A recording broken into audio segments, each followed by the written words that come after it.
Hello YouTubers, how you doing? CJ here. I hope you're keeping well. Alright, it's been a while since I've done my last video, a couple of weeks ago now.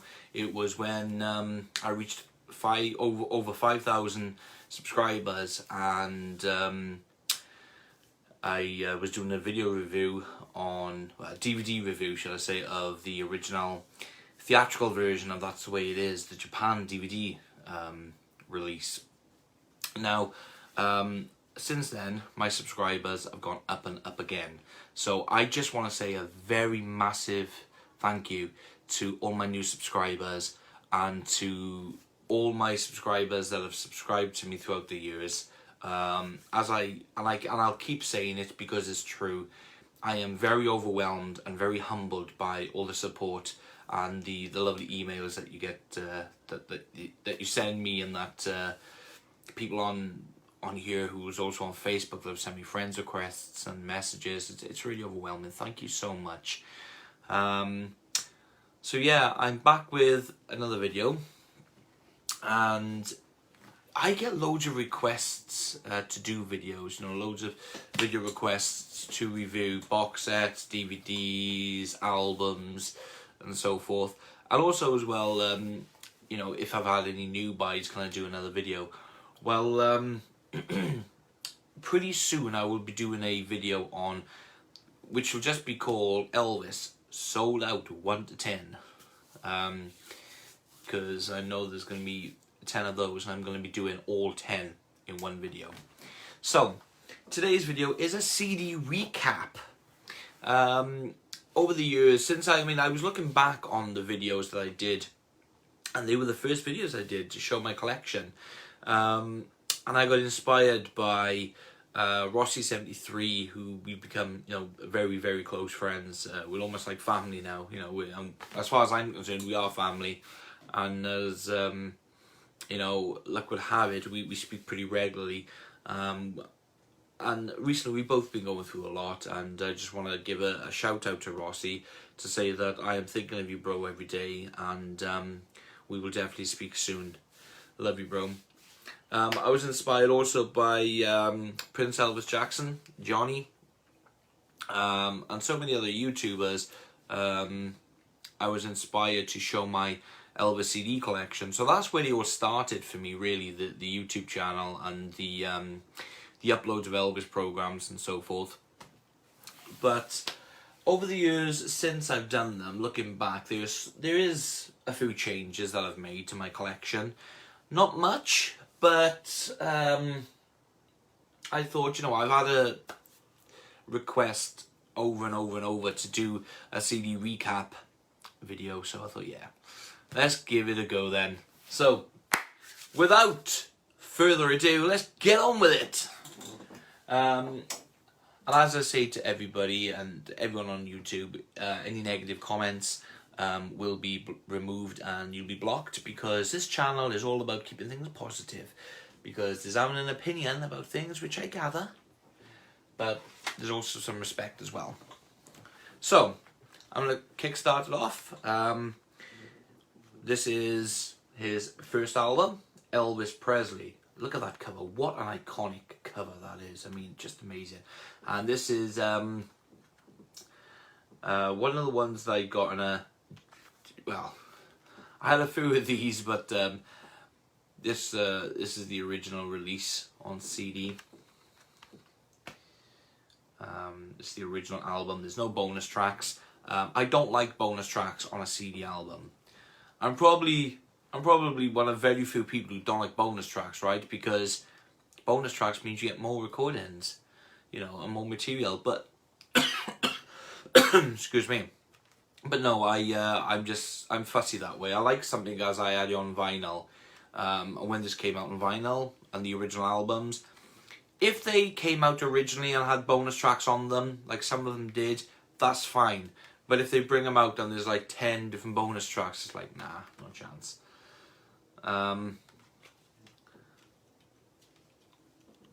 Yes, CD. Now, in my first video, I showed the insides, the booklets.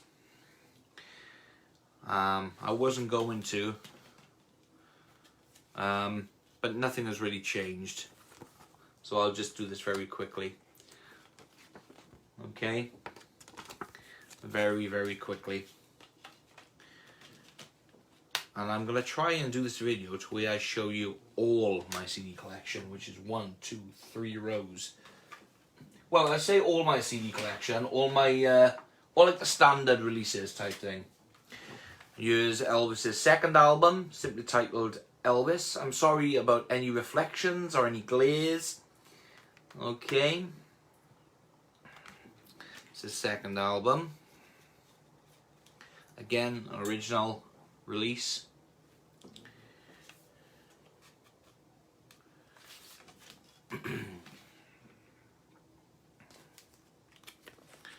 Again, I'm going to be very quick showing you these. I know when I first did them, I went into more detail.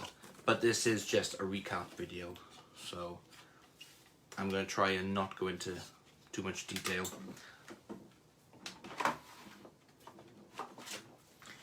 Movie soundtrack, Loving You. All of these are in release order, by the way, as they were released when he was alive, and as they got released over the years. And they're all original releases. Some minor changes to where I found out they weren't. There were some first releases when they first got released on CD. Basically, I had different releases, but I then replaced them with first editions. Okay, so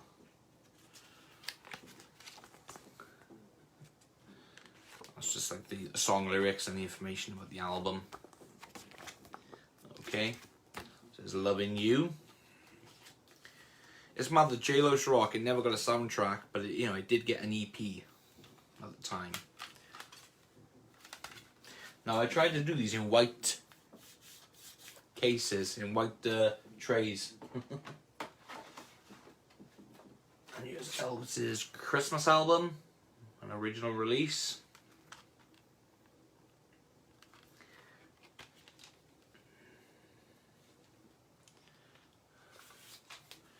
Diddly diddly diddly. It's got the original book. Something I will point out about this one, it got the, when it came out on vinyl in America, it had like a red tape going on the spine, and they've done that for the CD replica as well, which is pretty cool that they've done it exactly the same way. So here's the booklet. Again, I'm going to show you these very quickly, because I'm going to try and show you all of them.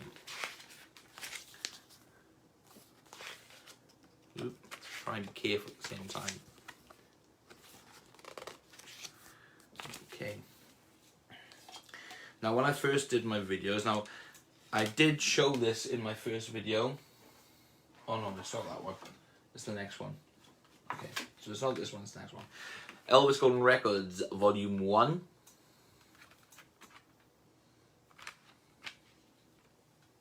Love the way they've done these CDs.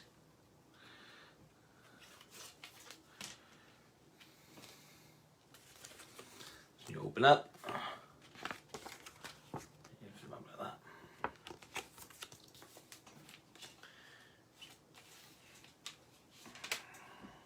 Okay, so when I first did my first video, of showing you my CD collection. When I showed this next CD, it came without the booklet. It only had like the one insert, as you fold over the piece of paper. It didn't have the booklet or anything, but I replaced it, and I did show this in my upgrades video and new buys. But as we do the CD recap, it's in here. This is King Creole, the original soundtrack.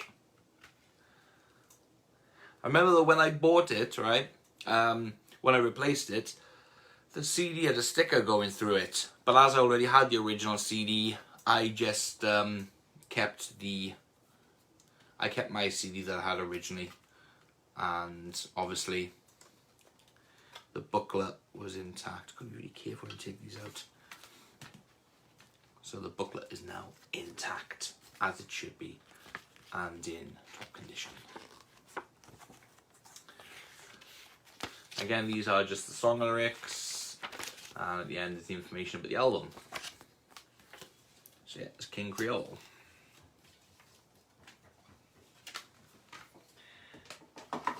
Then we've got, for LP fans only, there's a few editions. The few editions come out of all of them because obviously they come out in different countries on CD, and these are, I'd say UK. These are, most of these are like made in Germany or what have you, but they are the first editions, so I'm happy.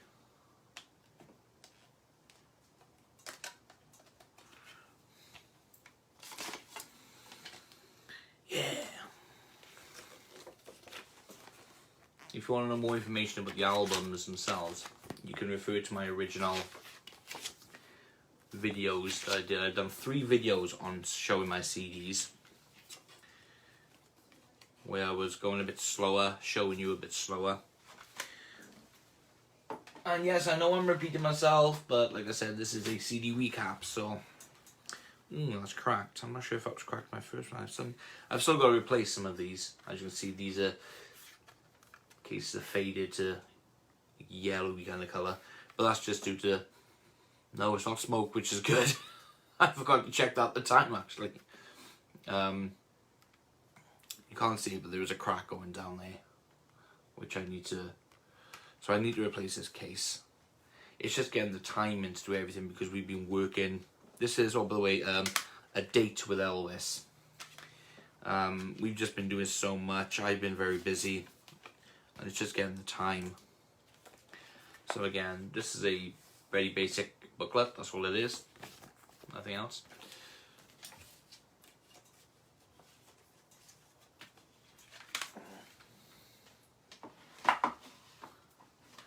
Okay, whoa, 50 million Elvis fans can't be wrong, it says Elvis Golden Records Volume 2. Yes, great album. Again, original release, love the black.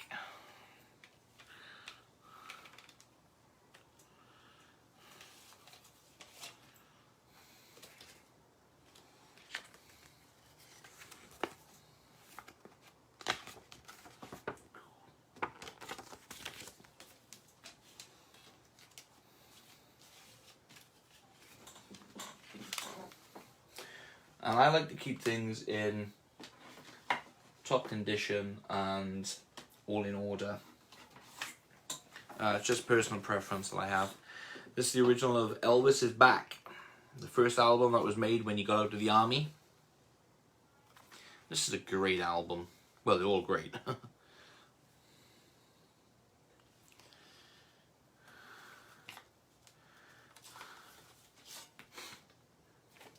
Ba ba beat beat beat. So again, lyrics and yeah, just lyrics for that one. So Elvis Is Back. La ba beep ba beep ba beep. Okay, now this is the reissue of Elvis GI Blues for the 75th anniversary. Why? Because it's how it originally was on vinyl. There's no bonus tracks on there, or tracks on that shouldn't be on there. And I prefer this one. However, I still may get the original release at some point. But this is as it was for me, so I'm happy. There's not really much inside, so. But the sound is great, and I love the artwork. And like I said, there's 11 tracks, and just certain things bugged me about some of the releases where there was like an extra track that didn't need to be there and stuff like that. So I'm happy with that one.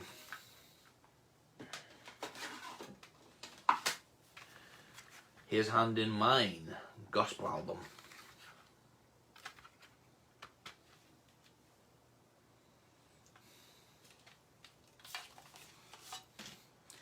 I can feel his hand in mine.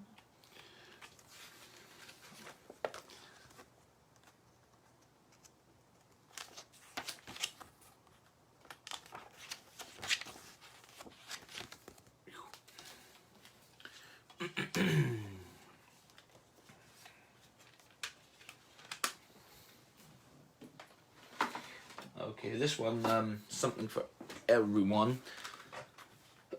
Something for everybody, sorry. This one I had, great album.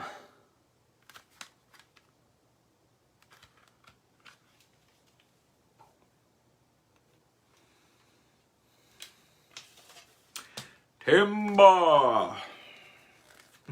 Don't ask, it's just one of those days. There's the inside.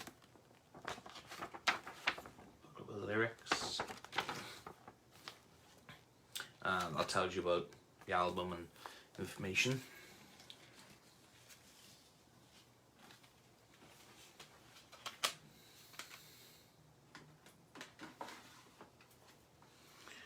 Just take a little sip of my tea here. In my Elvis mug.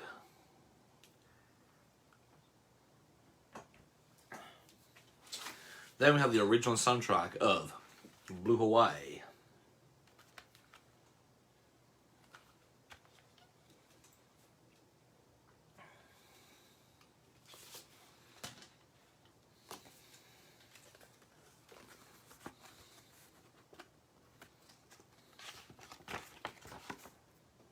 Go. I mean, I was gonna have some music on in the background like I did the other week, but I know that I'm very up on the copyrights, so I don't. What I mean by I'm very up on the copyrights is that I always obey by them. I don't break them. So that's the reason why I don't have any Elvis music in the background. Okay, this is Potluck.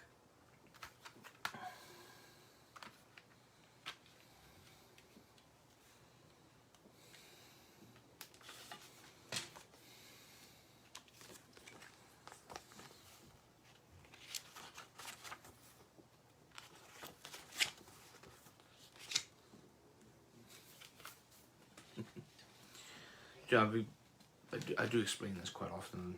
I get asked sometimes, why am I so wacky in my movies? In my videos.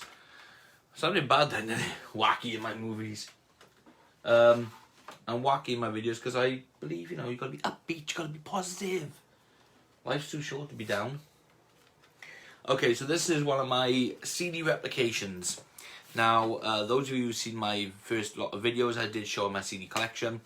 And also my my other videos where I show CDs. I do a lot of replicating of albums that wasn't put on the CD and albums that were put on the CD, but obviously if they contain bonus tracks and stuff like that, I'll redo them.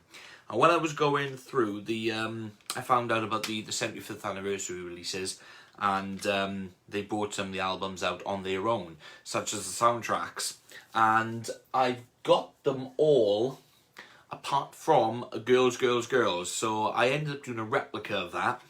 And I do intend on picking up Girls, Girls, Girls on CD. The original. I have the original CD in my box sets, but for the shelf in order, I replicated this. And yes, I've got a printer where you can print on CDs, and I decided to do that. I took it from the cover and everything. I scanned in from the box set, the RCA albums collection, and done my own design. So, however, I will be getting the 75th anniversary release with the, you know, so we can complete the collection. Okay, so here's one that wasn't released on CD. Sorry, I'm sitting on my stool. But again, it was released on CD with the double features, and it was also released on CD in the box sets as well, the RCA albums collection. So I scanned in the cover and everything, and I designed it as if it was put on CD back in the day. This is it happened at the World's Fair. And you may be thinking, what on earth is that green thing with it? Why have I done that? Well, you're about to find out. There's the spines.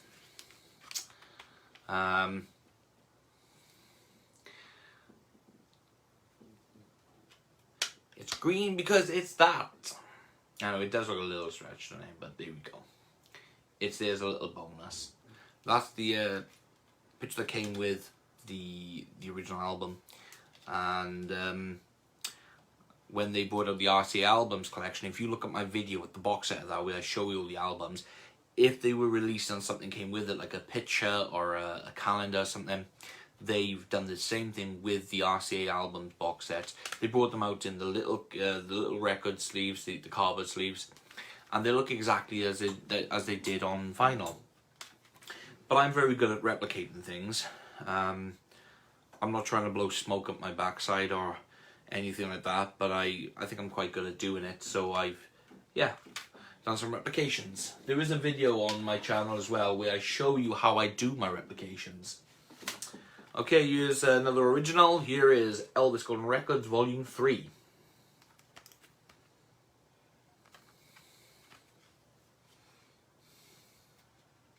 Why is this stick over there? Don't know what it is. Right. Yep. Here's the CD. It's already advertised in Volume 4 and I haven't even got to it yet. Classic. There we go.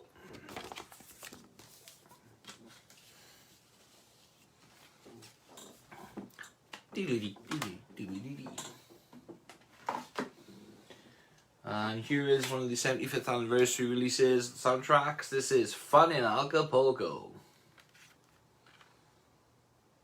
I think I might go on Amazon or eBay after I do this video and find the Girls and just buy it. And you can pick that up very, very cheap now. You can pick it up for like a £5, or that's what we say over here in the UK. I know people, there's different currency is different all over the world. Over here in the UK, it's UK pounds, and £5 is not really much. Well, it is to anybody who hasn't got it, I guess. You know, I didn't mean it in that way, but I just meant that, you know, it's good for a CD. It's a bargain for a CD. So I'll pop onto eBay in a bit and just buy that. So that's Fun in Acapulco. Here's another one that didn't get released on CD on its own until the box set, the RCA albums collection, because they did bring out a 50 CD set, which was a long box set that when everything was together, it formed a picture of Elvis going through it, and they released. In that set, you had things like this, the double features with like 2 soundtracks on, which I'll explain about those when I come to them. But anything that didn't get released on CD on its own, I got from the box set and I replicated it. And I looked at CDs of when they were released back in the day. I looked at some of the earlier Elvis releases, and I thought, okay, I think this is how it would be. So I did it that way. And this one's Kissing Cousins. See the excuse me, RCA albums, RCA logo there and stuff like that, the compact disc logo there. I put that together. Now none of these are for sale. I don't sell any, I don't trade any. These are for my purpose only. So, and it takes a lot to replicate and edit and so forth. So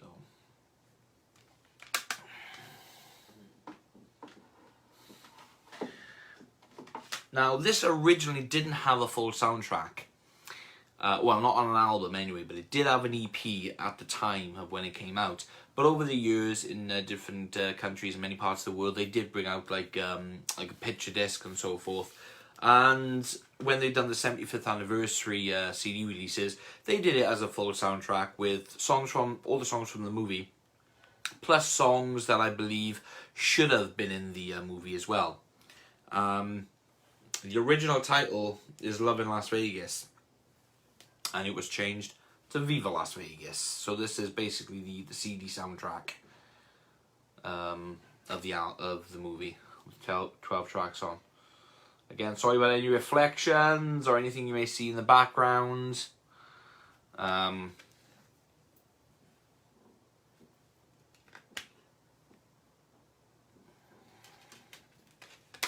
Okay. Okay, and then the next one they reissued, and I like this.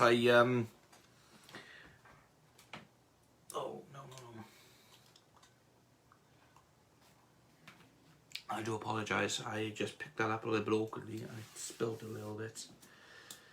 So I do apologise.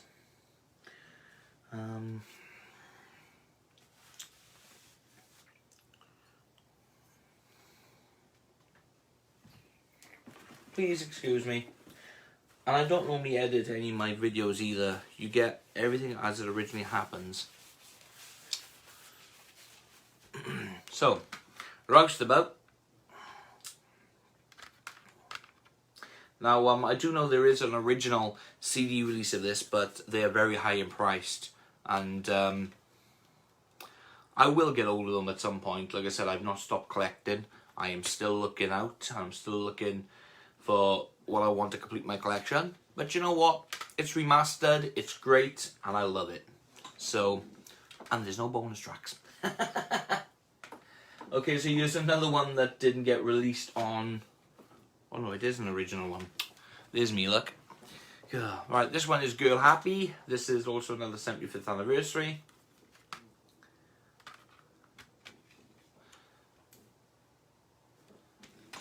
I basically replicated some of the ones that didn't get released on CD in jewel cases like this, simply because I wanted my CD collection exactly like I had my vinyl collection.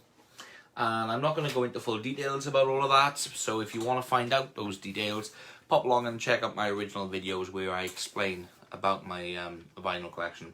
This next one is Elvis something, Elvis for Everyone. I had a hard time getting this when I was trying to find it, because I ended up getting the US CD release, and the cover is quite different on the back. That's another cover that was used for it. It's good though how they do that. Use the reverse side, inside, should I say, as the other cover that was going to be used. So this goes like that, like that. It's pretty cool. That's the original CD releases. Okay. Elvis for Everyone. Here's another one that didn't get released on CD as its own CD in a jewel case. So I got it from the box set and I replicated it. It's Harem Scarum. Or shall I say Harem Holiday. I was going to change this cover where they had the cover that says Harem Holiday, because that's how I first had it on vinyl. So this is another one of my replications. And even though this does have special bonus tracks, those special bonus tracks were on the original vinyl release. So, there and behold, I put them on here. But I done it as if it was released on CD. I gave it a barcode, I put the copyrights, etc. Here's my CD on the inside.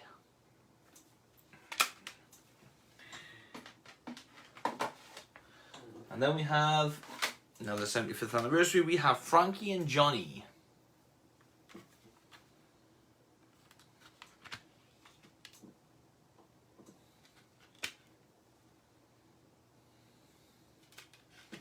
Like I said, there is nothing on the inside of these. All that's on the inside, basically information like that. So there's not much to show.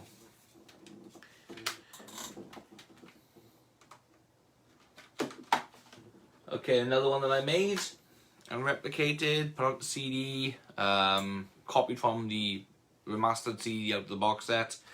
This is Paradise Hawaiian style. Someone said to me this is a photo from Fun in Acapulco. Well, whichever one it is, somebody said about me using a picture from the movie. But this is how it was originally released on vinyl. This is the original cover, which I actually scanned in. So, no, this is how it was originally done. So that's how I wanted it. And that's also how I had it on vinyl. So, yeah. And as you can see, I changed the style. I did put a bit of information on there because I didn't really know what to do for the insert. And sometimes with doing these replicas, sometimes you've got to think, outside the box, including with the spines. You know, you colorize them and you try to make them stand out a bit, and but again look professional and original. The other one that I done is Spin Out or Californian Holiday.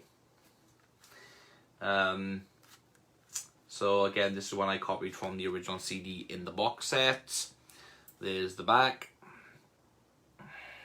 and as you can see, I did the copyright here, barcode here, the RCA logo here, so everything is there. And that's the picture that came with it, so I use that for the inside.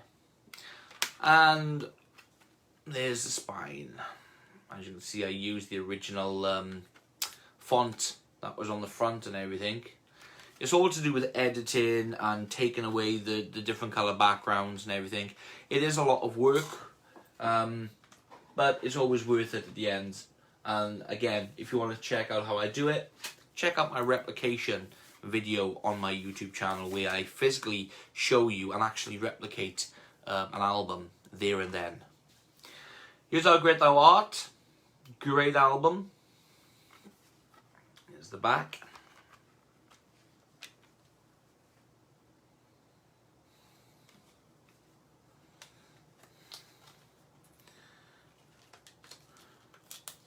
Now I do have there are a few other CDs I do have that I've been told are club CDs, and they're the first editions to ever come out on compact disc of these albums, of some of the albums, and some I've actually got on shelf. However, because I've been a bit torn up between the artworks I like, I've kept the ones I like on the shelf and kept the other CDs safely tucked away. Here's another one of my replications. This is Double Trouble. Yes, the back is the same as the front. And as a kid, I used to get quite mixed up at times. And there's Guy Lambert. That's the single, because obviously in the movie Double Trouble, he played a singer and done a recording. And at the very beginning, where he takes Jill home, she says about putting on a record, and he picks this up. So I use that cover for the inside. And it is the spine. So there's that. And then we have another 75th anniversary. We have Clam Bake.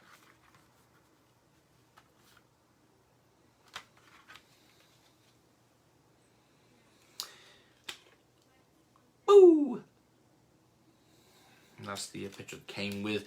It's good how they did that. They put the pictures that came with them. And then we have the original of Elvis Golden Records Volume 4.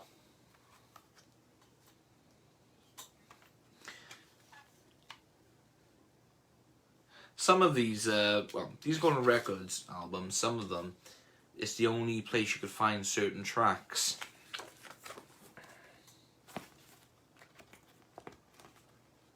Come on.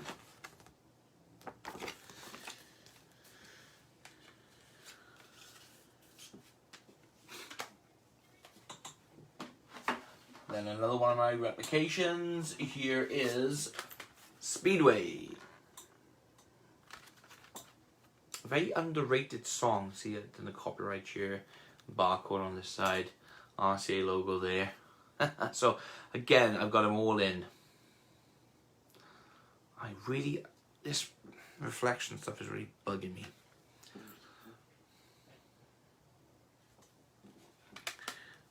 There's the spine.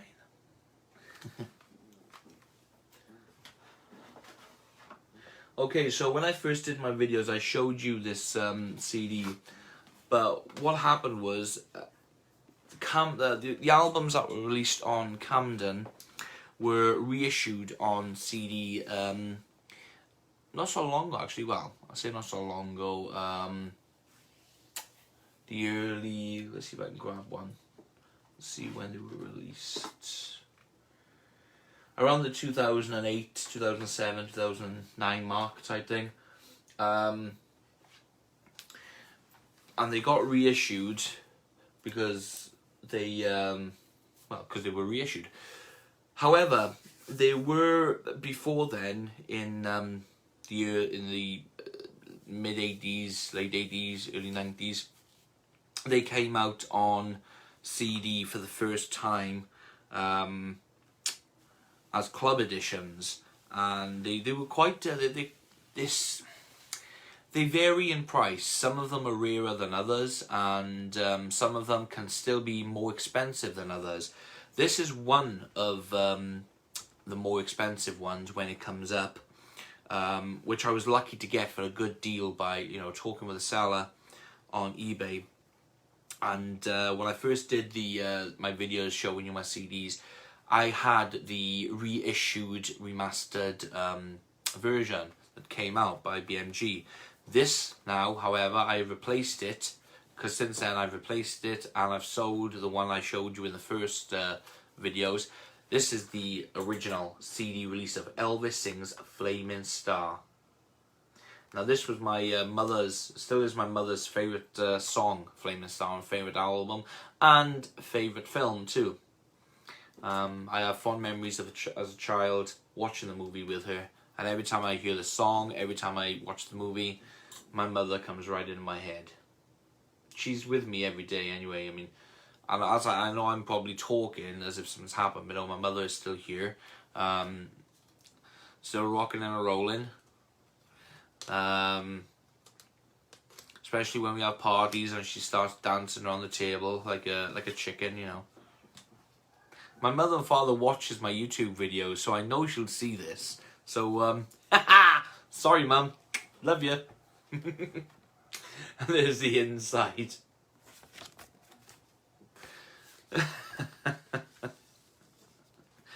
I know, like I said, both my mum and dad watches these videos. So, Dad, don't know what you're going to be laughing at, mate, when you see this part, because I haven't spoke about you yet.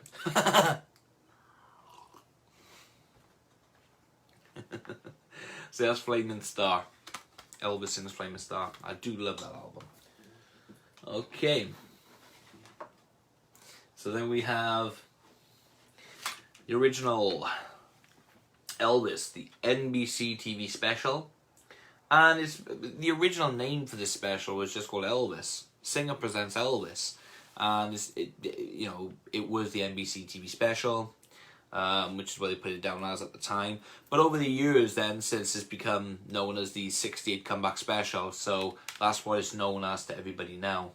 But the original title was Elvis NBC TV Special. So yeah. Do do do do do, feel looking for trouble. Do do do do. So yeah, show the booklet very, very quickly. Very, very quickly. There we go. See, that's how fast I'm trying to go. Watch this video and it'll be about 3 hours. Okay, here is the original of From Elvis in Memphis. What a fantastic album that is.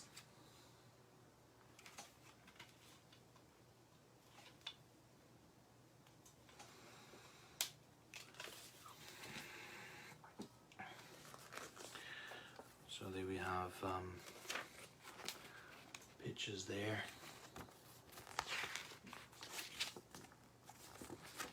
Like I said, I know I'm going a bit fast, but this is just a recap.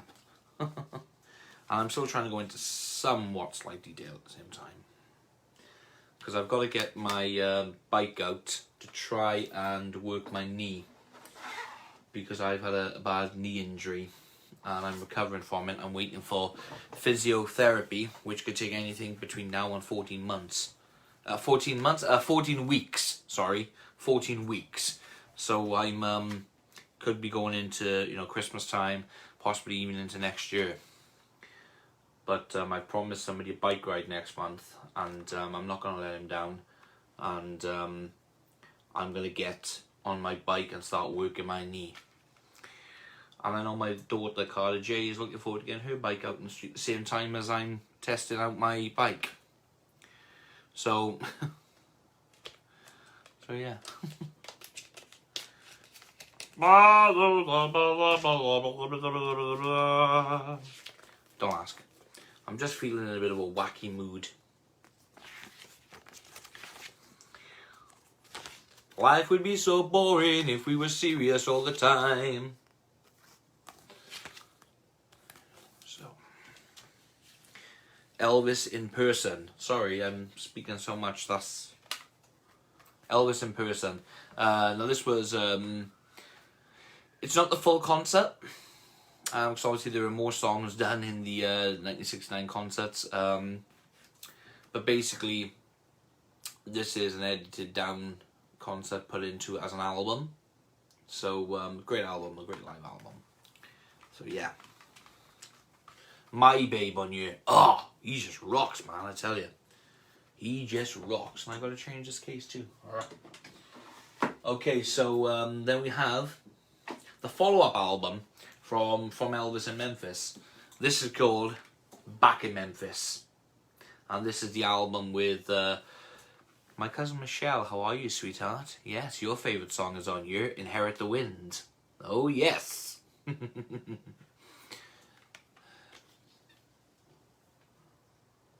So, every time I see her, every time she comes to see me, I always sing that song, don't I?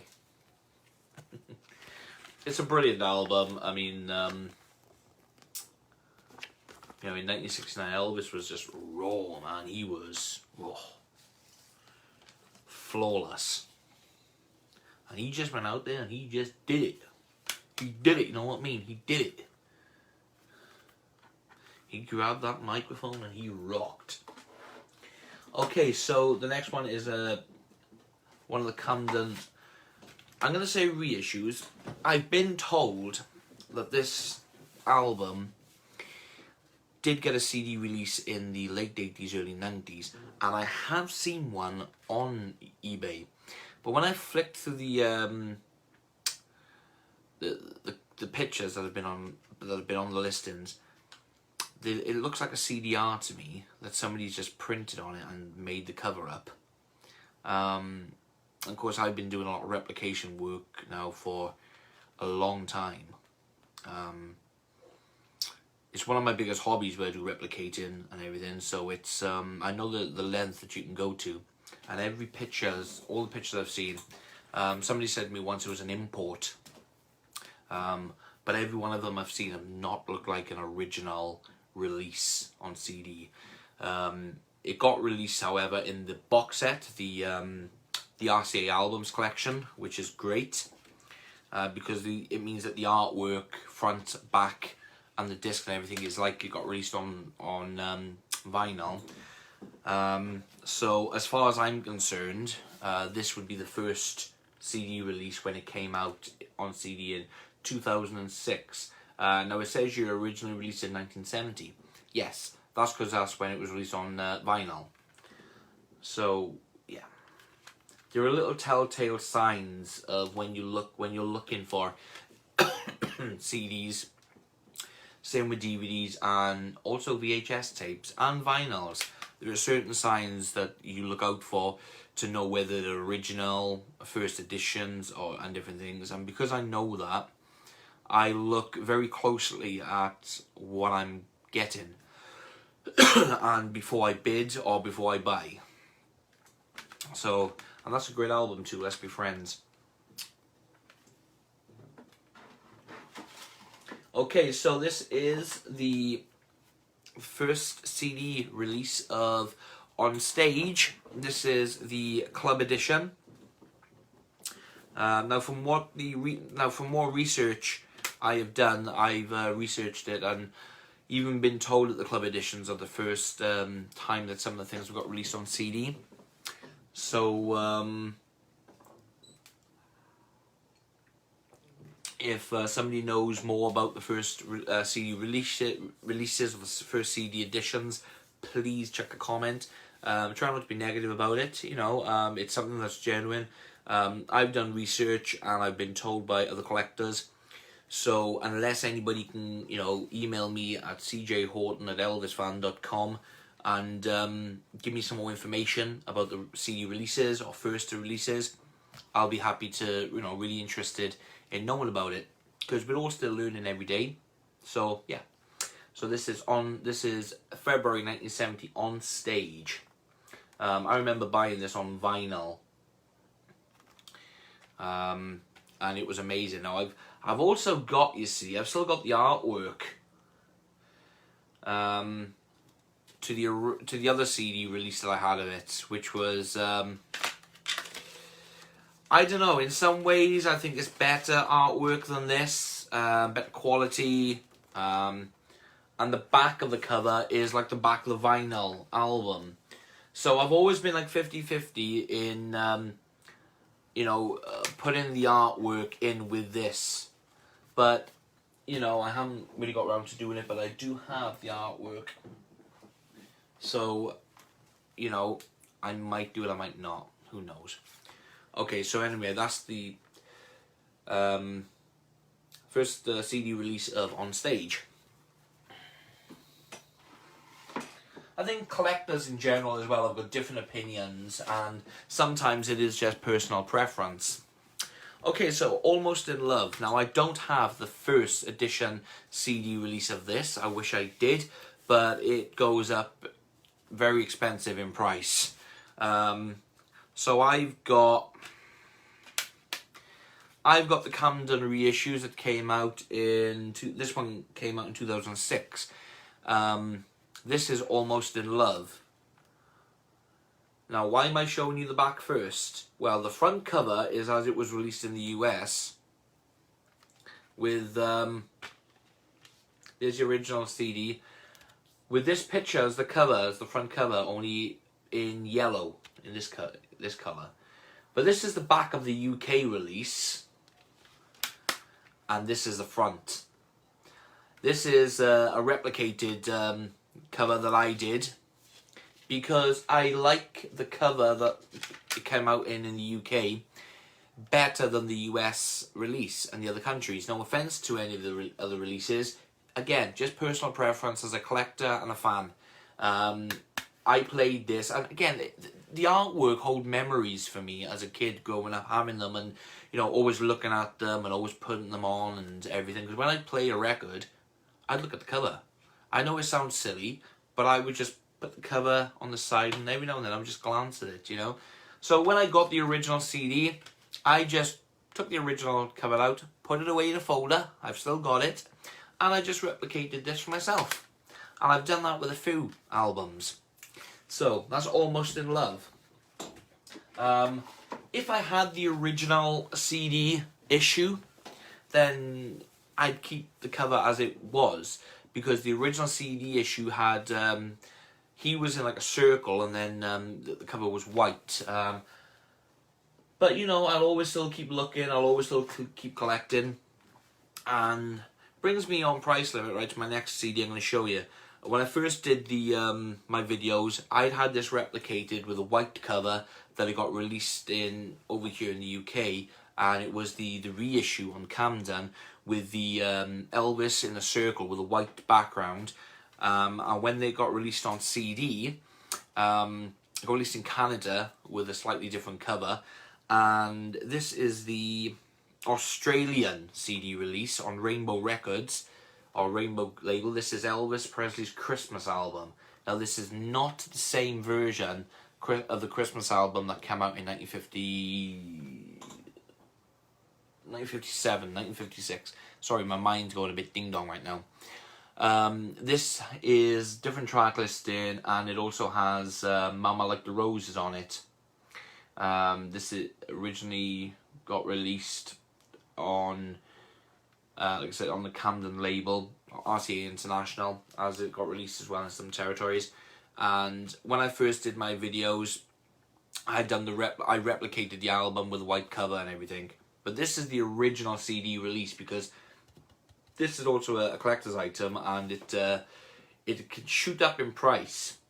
But I was lucky enough to find a good deal on eBay. I got this and another CD from the same guy who was selling it.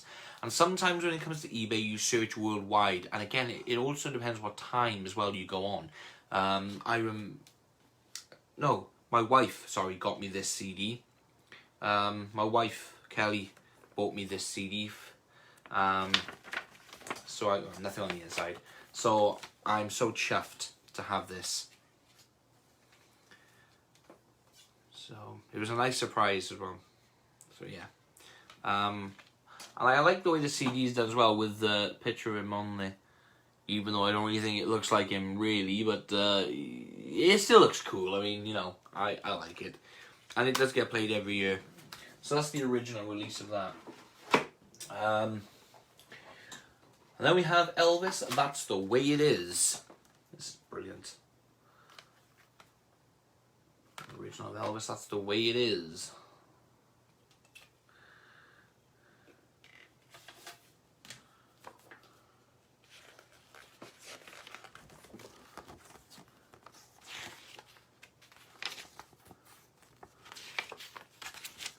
There we go.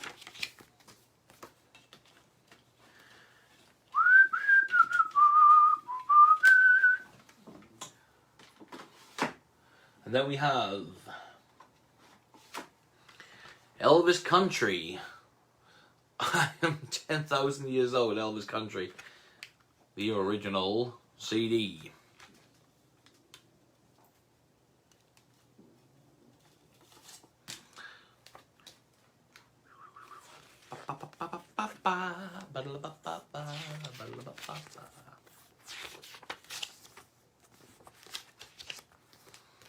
Some cool pictures in there from That's the Way It Is. And then we have another Camden reissue. Now I do have the original CD release of this, which got released in Canada, I believe, on CD. I've got it tucked away with the collectibles, or do I have it in here? I might have it in here. Do I? Yes, I do. Actually, I should have got these out.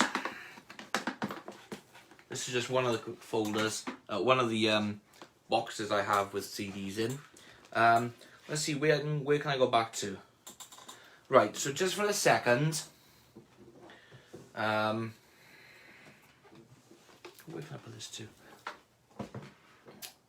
Okay, I'm going to go back to How Great Thou Art. Now, I've got this one, you see. The back cover's like this. There's the front. Now, I kind of got tricked when I got this, because I got told it was a club edition, but it's not. And I'm really unhappy about it. Now, I know that these versions are rare. These are like the flash editions, or whatever they call them. When I bought it, you see, the cover was like that in the case. And I feel a little bit cheated, to be quite honest with you. Because obviously there's that, and then there's that. So this is like added on type thing. So I feel a little bit cheated with that. The CD looks like a club edition, although it doesn't say anything on it about it being club edition. But there we go. So that's that. I'm thinking of selling that, but I've just been a bit unsure. The other one is club edition, is Loving You. I don't know why I haven't got that on the shelf, and I don't know why I kept the other one on there. I don't know. Yes, I do. It's to do with the booklet. The booklet's missing, but I'm gonna have a little double check. Cause I'm sure it is different than the other one. The CD is still pretty cool, so that's another reason why I've kept it. And again, there's not really anything telling me this is a club edition of Loving You, you know. So again, I'm gonna have to look into that. The other one, which I was saying to you about on stage, this is rarer than that one. This is the Australian release of On Stage.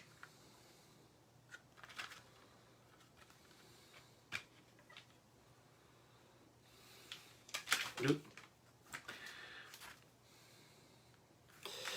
yeah. And we are back now, up to date with You'll Never Walk Alone.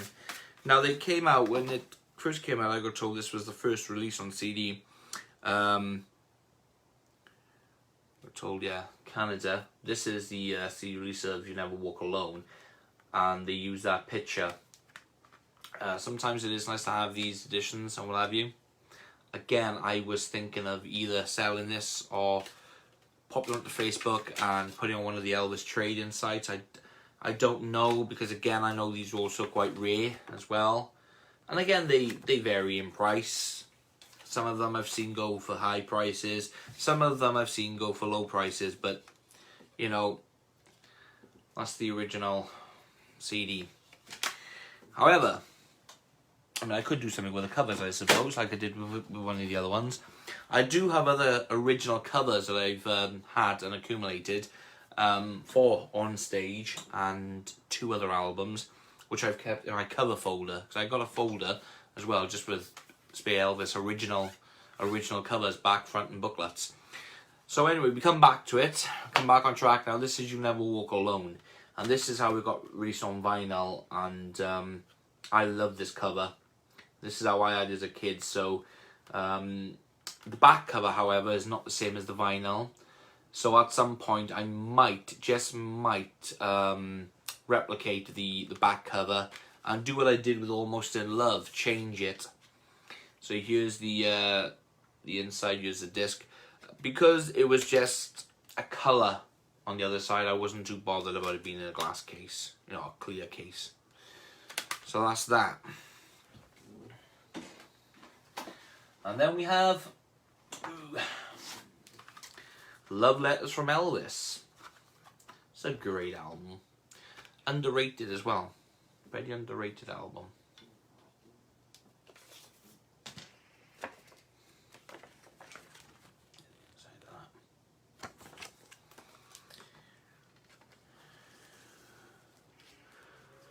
Okay.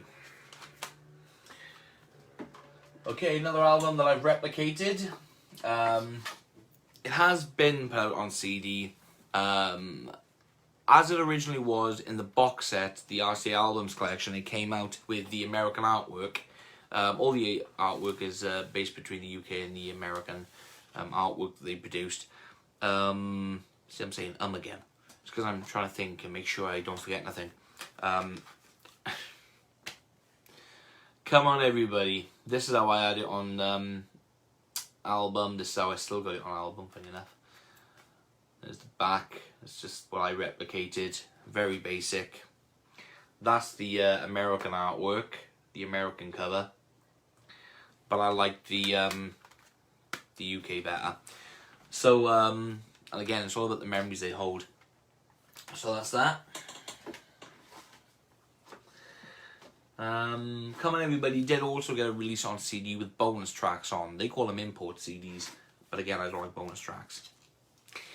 Okay, so like I did with Almost in Love, I got the Canadian, the Camden reissue of I Got Lucky. Now, from what I can gather, this has been released on CD in the late 80s, early 90s, and again, it's one of those rare ones that go high in price. I think, to my knowledge, I've seen it once. There's this one and another one I get confused with sometimes. So I'm sure I've seen it once, and it was a really high price. But like Almost in Love, I got the reissue, and I just changed the front of the cover. I'm going to show you the back first. This is I Got Lucky. And there's the CD. There's the back of the cover of the record I had. Or should I say I had first when I was a kid. The CD's original, and there's the front. I Got Lucky. So that's that. And then we have Elvis Sings The Wonderful World of Christmas.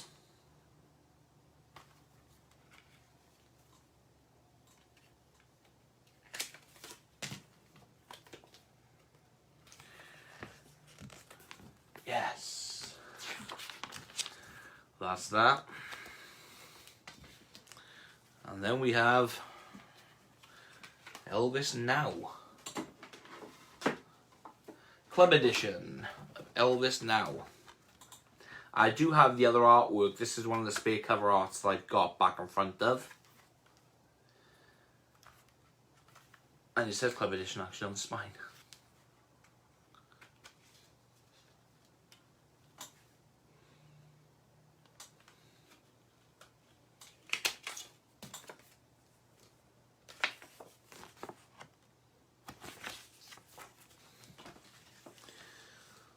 So there's Elvis now.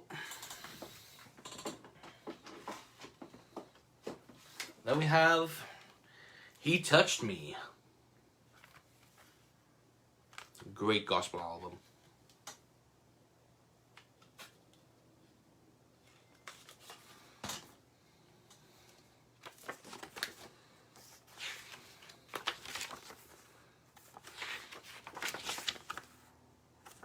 Yes, I know I'm going a bit fast, but there we go.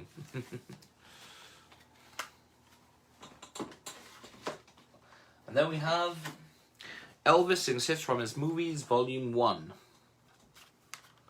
I think this is the one I get confused about. I think I'm sure this will have a release, an early release as well. I'm yet to find them, and I'm yet to collect them. And again, there's nothing really in these Camden releases, so I don't show them. So yeah, that's that album. Then in between that you had, in between that and volume 2, we had this release here. Elvis is recorded at Madison Square Garden.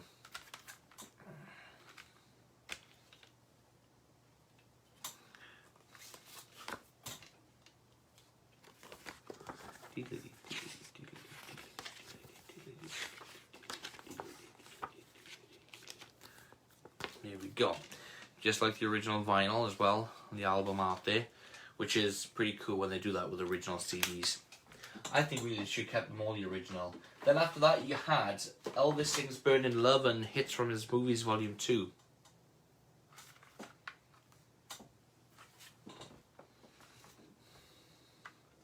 This also got a Canadian release, but this is the reissue. Because I've got to be honest, I'm not really keen on the Canadian releases where they got this on and so forth. I don't really like the design. That's just me being fussy personally. Okay, so again, like Almost in Love and like I Got Lucky, I did the same thing with the cover art for the front and inside with this album here, and I'm going to show you the back. This is Separate Ways. It's the original. There's the original CD. Here's the replication of the UK version of Separate Ways, and the front is like that. I prefer this one better to the US, like I said, so holds a lot of memories growing up. Okay, so Aloha from Hawaii then is next. Now I've got this version. I do have the original version because it came out in the box set, the RCA albums collection, as it came out in CD, as it came out in vinyl. I'm not too fussed with the CD release that came out of this because it's like the vinyl, it fades and everything and what have you. I like to hear the concert in full. Again, it's personal preference, and to be quite honest with you, this is literally the best sounding version of the concert on CD. All the others have not, as far as I'm concerned, been mixed very well. They've been good, but this just blows all the others out of the water. And this is the 25th anniversary edition. And it's got the bonus tracks on there as well, which are not really bonus tracks, personally. It doesn't even say that they're bonus tracks on the album cover.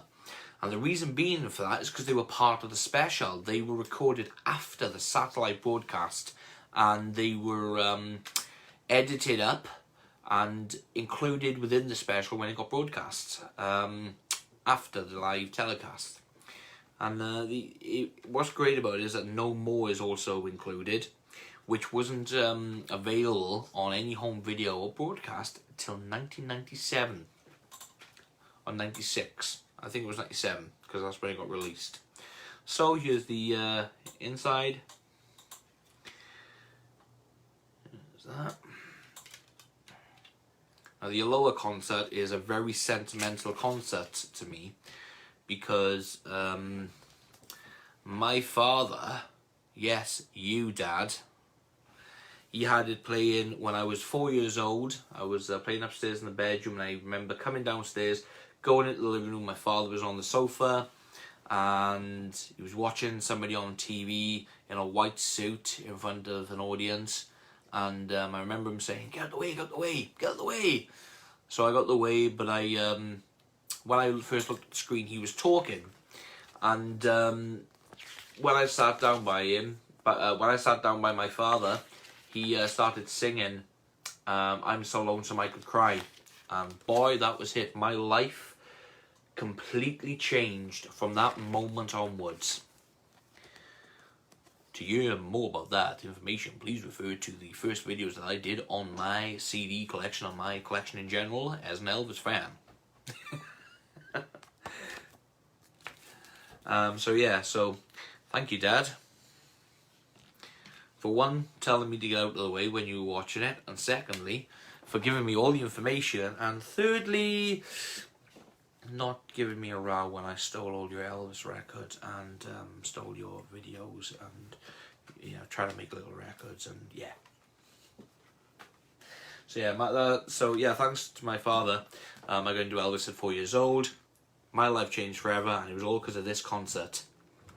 Very sentimental concert to me, and I've studied that concert inside out, and I'm still studying it, because you'll always find new facts out about Elvis's concerts. And if there's one thing that I enjoy studying is Elvis's music and the concert he did in his lifetime. So, the next album came, Fool. Well, should I say it's called Elvis. That's the original title for it, Elvis. But it's become known as the Fool album. And when I bought this on vinyl for the first time, it had a big sticker on here that said, including the hit single Fool. I wish they had done that for the CD. And on the back here is... that's the original back, and they have the track listings on either side. I wish they just kept it like that for the CD. Now, I'm told that the Japan CD release in the jewel case has that, but when I've looked for it, it's gone for sky-high price. So I'm a little bit gutted on that one, because I want it in the jewel case. In the box set, the CD box set, the RCA albums collection, it has come out like that with the original cover and everything. So at least I got it in that form, and I do have it on vinyl now as well. So there we go. I'm not too worked up about it. Just something I wish that happened, but there we go. In life, you've got to be grateful for what you have and what you receive, as it says in the Bible. Okay, here's another one. This is Raised on Rock, or should I say, for old time's sake, because that was the original title. That's what it was originally going to be, but it got changed to Raised on Rock.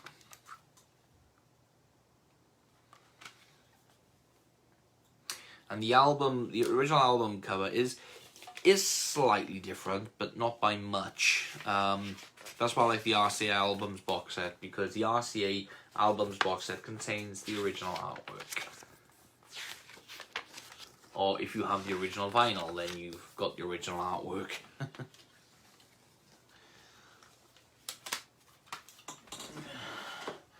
And then you had Elvis, a Legendary Performer. This is volume 1. Now, only volume 1 and 2 of these got released on CD officially. All the others are bootlegs. And even volume 1 and volume 2 has also been bootlegged with loads of extra tracks on and so forth. But this one here is the original of volume 1, and I will show you volume 2 when I come to it. And there were only originally 4 volumes originally done officially, and obviously volume 3 and volume 4 has never been released officially on CD. However, for my collection, yes, you guessed it, I've replicated them. But I haven't put any of the silly bonus tracks on there, what have you. So anyway, here's Elvis Good Times. This is a 75th anniversary edition because it's got the original back cover Okay, it's added the barcode, but still, it's got the original design, basically, as it did on vinyl, and I'm a sucker for that. So yes, there's good times, and it advertises like all the Camden releases. So it's pretty cool. Well, not all, but some of them. So yeah, Elvis good times. Okay, here's one that I replicated myself, because this has been released on CD unofficially, you know, imports and so forth in different versions, a lot with bonus tracks and so forth, and alternate takes and what have you. And now, don't get me wrong, the alternate takes is pretty cool to have, but if you've already got them on other releases and in their own format, then you don't need to have them on with bonus tracks as albums. So I put my own versions together of certain things. Plus, when the artwork is slightly different, that really bugs me as well. So if I'm going to have something on CD, I'd rather have it as I had on vinyl. So if you've got the means to do it, go for it. And I thought, yeah, what the heck? So I replicated this one. This is Elvis 40 Greatest. Now, originally it's on special pink vinyl. That's what I had it on when I was a kid. But I took the writing off you and I just put Elvis Presley. Because I didn't know how I was going to do it at the time. So I'd done the cover first. So there's the back, originally as it was on CD, on vinyl. I did put a barcode, I did do the copyrights and so forth. And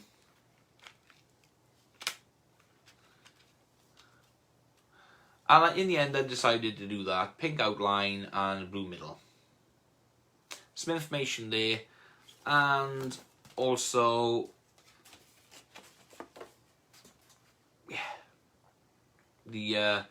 that's how it was when you opened it up on the gatefold. So I did that. I cut it a bit short on the one side, but it still had the full picture. Now, I didn't know what to do on the other side, so I just put a background there, just for the effect. So, what I did do though, right, when I put stuff like this together, now I'm a very big sucker for not having too many compilations with the same songs on. Now, what I just said about the alternate tracks, what I have done is when I put albums together like this, I have used all different versions, alternate takes, or my favourite takes.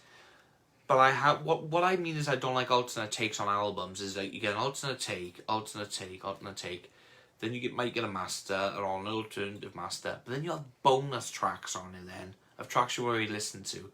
And like I said, I'm just very fussy. I am very, very fussy. Now, all of these alternate takes on here are all studios, all studio masters. There's nothing live on here at all. Because that's the other thing as well, they sometimes mix them up with like live recordings, which is pretty cool, and I have done that on some other album compilations that I've put together, just because I had them on vinyl when I was a kid. But when I put them together, I use alternate takes, so they're still slightly different and still more enjoyable to listen to. Because let's face it, over the years, the amount of compilations of greatest hits that they brought out just by changing the artwork and changing the title of the album, but yet it's all the same bloody songs. You know, it's. However, though, in recent years they've got a little bit better with the releases, with the Philharmonic Orchestra releases. They were pretty cool. When the Viva Elvis got released, and some of the other remixes, pretty cool releases. So this one is Elvis recorded live on stage in Memphis. Yeah, open there. Again, when this first got released on the vinyl, there were songs such as Steamroller Blues cut out. So it wasn't the full concert. They did edit it, but you can now get the full concert on Legacy Edition, along with a bonus concert, and which is a separate CD, by the way. And or you can get the FTD album, which is also complete. That's that. I'm on my second shelf. Okay, so now we come to the original of the Volume 2 of A Legendary Performer. Okay, So this is the second volume and original.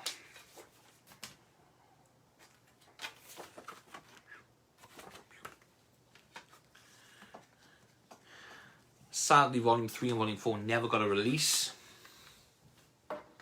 which I'm kind of gutted about, if I'm quite honest with you. So, and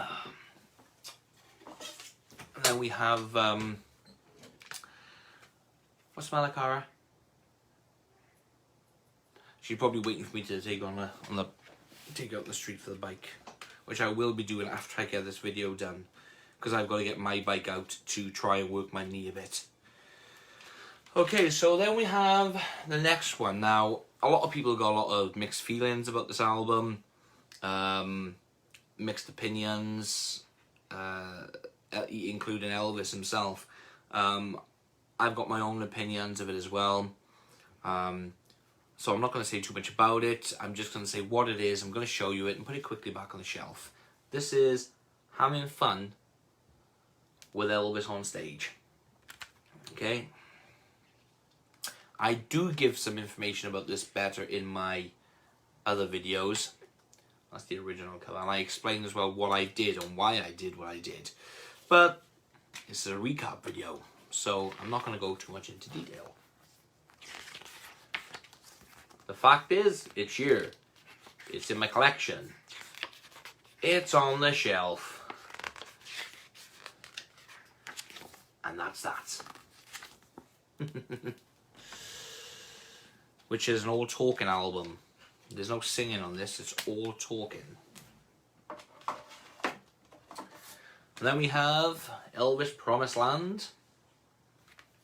Another great album. Original CD release.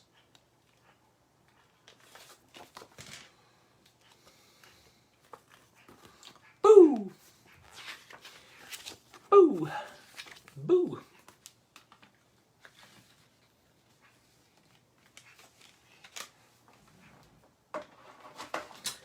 And then we have Elvis Pure Gold.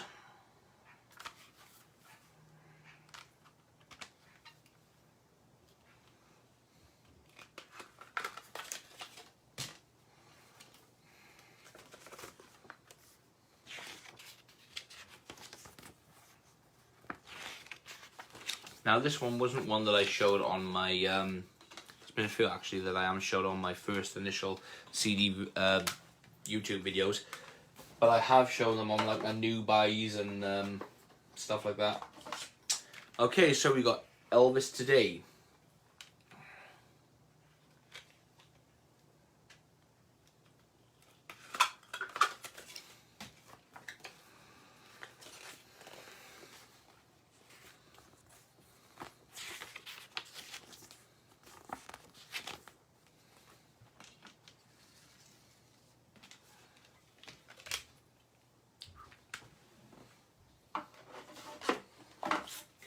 Then you have from Elvis Presley Boulevard, Memphis, Tennessee.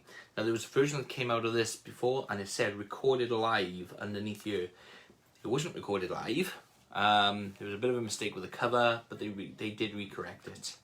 They did rectify it.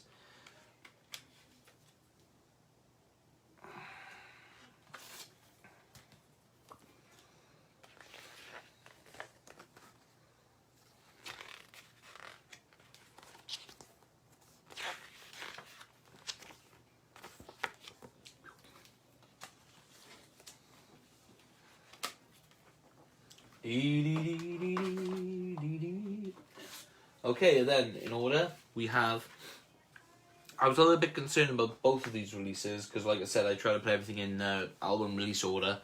There was a lot of different information I found out about the releases of these next few, so I just decided to put them in the order that I thought was correct. You got Elvis the Sun Collection.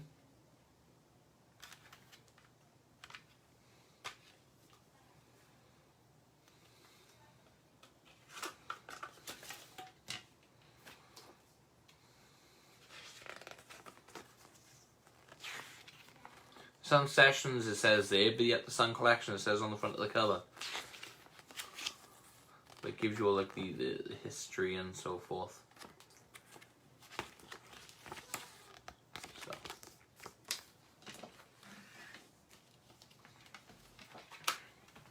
And then another one that's pretty similar.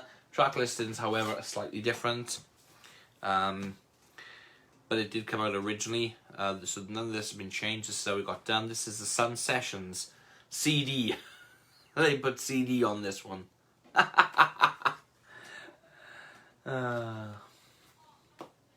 So you got the masters, the master takes, the outtakes, the alternate takes. So it's not quite the same as the one I just showed you.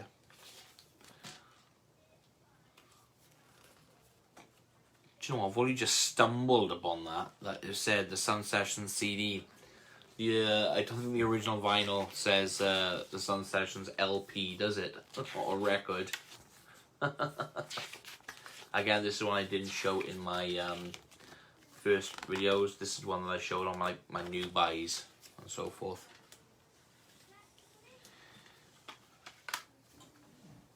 And then we have another replication by me. This is Elvis in Hollywood. This is how I add it.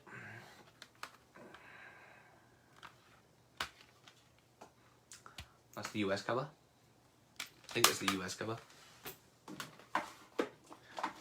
And then one that took, for some reason, this took me quite a while to find. But I did show this in my first lot of videos. But it's a pretty cool album. This is Welcome to My World. It says HMV import there.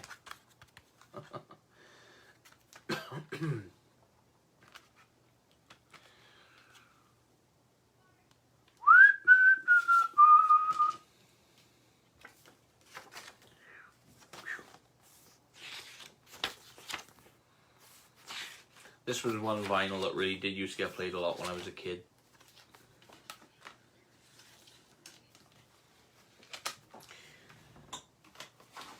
And then it's none other than Moody Blue.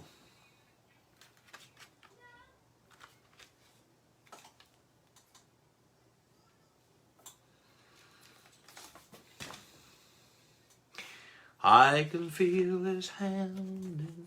Oh, that song's stuck in my head.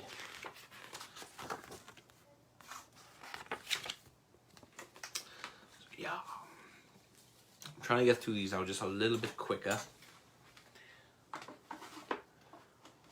Okay, now this one's a rare CD to come by. This is an Australian. It only got released on CD in Australia. Very rare it comes up. And there's been a few bootlegs of this CD going around amongst collectors and eBay and so forth and other websites. But this is the original CD release, and I'm really happy that I've got this. This is Elvis in Demand. I love this CD. Another CD gets played quite often. And this can go for quite an expensive price when it's when you come across it. So yeah, I'm very happy that that's in my collection.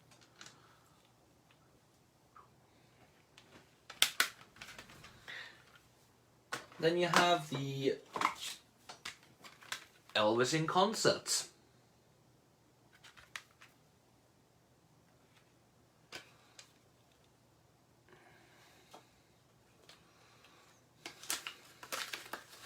Ba ba ba ba ba ba.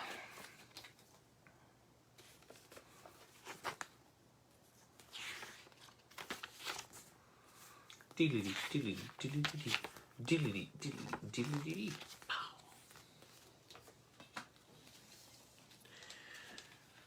I'll have to listen to that song now later. Okay, now this is a one of those bootleg / import CDs. Because I couldn't find I don't think it has been released originally.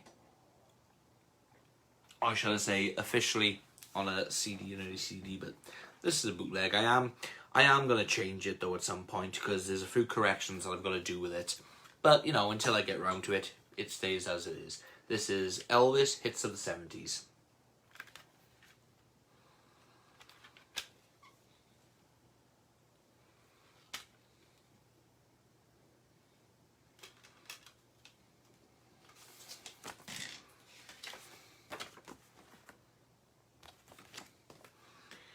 When I do the changes, I don't know whether I'll keep this or sell it.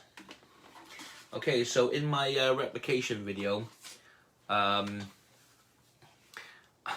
only realised after I did it, they put a box set out of the Camden classic albums, as they call them. And I realised, it wasn't until then I realised that this had been brought out on a CD. However, I don't think that they were done officially. So, and I guess that's why, I mean, with bootlegs, I'm up to date with everything, but I'm not at the same time. I try to get involved with, not get involved, but I try to get up on everything, you know, because I'm, any big collector will know what I'm talking about, with trying to know what's being released, what's coming out and everything. So I'm up to date, but the bootlegs, sometimes I take less notice of than maybe I should take a little bit more notice, but you know, I do a lot mainly with official stuff and everything. So anyway, in my replication video here on YouTube, I replicated this album directly live on the video. This is Please Don't Stop Loving Me. See, it looks like pretty basically done, but on the video you'll see just how long it takes me to do just a basic replication. I've started doing sides 1 and 2 now, as opposed to just side 1. So, that's that. Okay, so this, all the songs, like I said, they'll all be taken from remastered CDs and remastered versions and alternate takes and so forth. Okay, so this next one, again, like the Elvis in Demand, I feel very lucky to have. My wife got me this one, and I'm going to tell you how much this cost. This cost 60 quid. £60 to buy. I thought my wife was nuts, but anyway, I tell the story about that and everything in my other videos. This is the Australian CD release of He Walks Beside Me, Favourite Songs of Faith and Inspiration. Now, this also got released in Canada with a with the artwork slightly different. The front of it had a different RCA logo on it. It had the round one, and the back was also different as well. And I think the Canadian release got a booklet with it, whereas the Australian doesn't. So this is rarer than the I mean, the Canada one does come up quite often, or should I say every now and then. It is rare, but it's not rare at the same time. But if you get the Australian CD release, jump to it. And a good friend actually sent me another copy of this, and along with On Stage, I believe it was, for doing some stuff for him. He sent it me as a thank you, and I made sure that he was, you know, he was sure what we wanted to do, because, you know, he didn't have to. So, but he was like, no, I want to send it to you. So that, being a spare, it went to a charity auction for Elvis collectors. So that's what happened. But this one here that I've kept is the one my wife got me. Okay. So, like I said, only 4 volumes of A Legendary Performer got released on vinyl. Only 2 got released on CD officially. The rest of them were complete bootlegs, and including Volume 1 and Volume 2 also got bootlegged to go along with the collection, because the artwork changed on the back and slightly on the front. Now, 3 and 4 did get they're not official releases, I can say that for one thing. And I got told that they were, so I was sent a picture of the CDs, and they were released in another country. So, and I thought it was really odd, because it said about being special products and everything. And I know RCA does do a section of special products. So I wanted to find out a little bit more. I couldn't, it just didn't sit well with me. So, because I keep up with everything that get released officially, it never sat well. So I done more research, more digging, found out that it was not an official release by BMG or RCA on CD.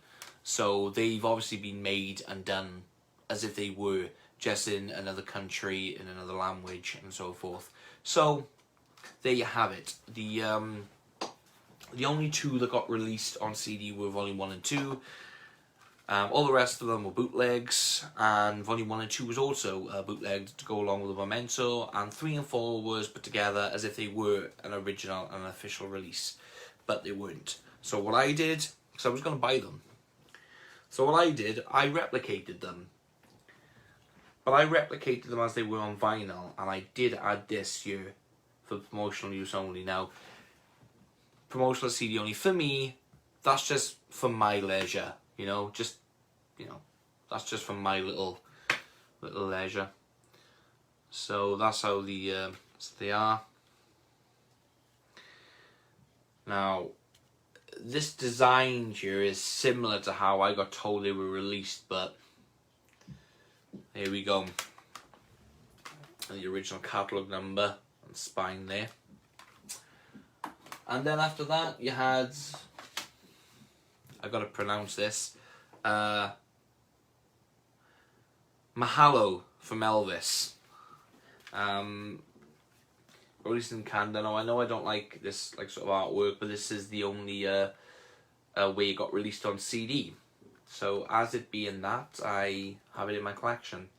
If I could find a different release, because even if I could find certain bootlegs, but they were done in jewel cases, and as they were originally released on vinyl, then I'd even be happy with that. But also as well, the sound has got to be there as well, So I may be a little contradictive on some of the things that I say about bootlegs and about bonus tracks and different things, but I can assure you that I do have a reason for every little thing that I do when it comes to collecting and how I collect.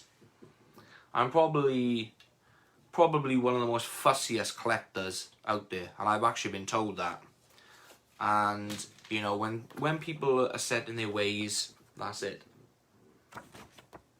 And I never judge anybody else for how they collect and so forth, so I don't really expect to be judged either. So, here we go. Everybody's to their own, see. So like a few people got some opinions about this album here. Me personally, I think it's an okay album. This is Elvis Sings for Children and Grown-Ups Too.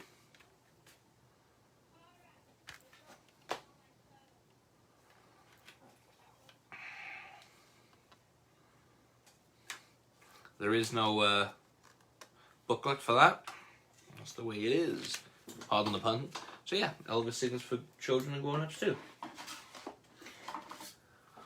Okay, now this one I feel very lucky to have, because this one can sometimes be high priced, and there are some collectors, including myself. At first I thought it was a bootleg because there wasn't really much information about it. But it got released through, it got released through the fan club. It's Elvis Time, from the Netherlands, by RCA as well. And even though it looks official and everything, even now some people are like, is it not? Is it not? Despite the fact that it did come out many years ago, yes, it's an official release. It's pretty cool to have. Other than this, I think the only way of having this album is on the Elvis box set, the silver set, Elvis Aaron Presley. This is Live in Dallas, 1975. This is the original CD. And this is a pretty cool concert. Pretty cool concert. No, there's nothing on the insert, so I'm not going to get the insert out. A really cool concert this is. Okay, so the next one I'm going to show you is one I done myself. This is Elvis Inspirations. It did get a CD, it didn't get an official CD release, but it did come out as an import on 2 different occasions. Both designs were slightly different than the other, but both versions contain bonus tracks, and I wasn't really fussed on them, so whoa! I wasn't really fussed on them, and I got to change the case. Okay, well, I'll show it you like this. So, here's my inspirations. That's the inserts.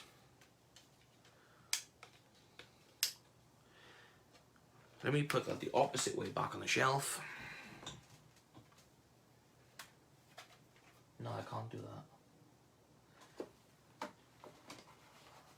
I'll keep it out like that, and I'll Alright. Okay, so here is you have This Is Elvis. This recently came out again on FTD.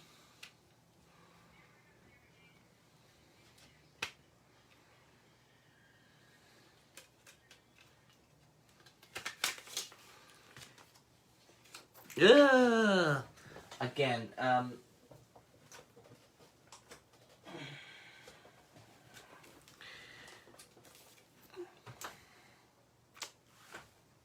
it's not my day today, is it?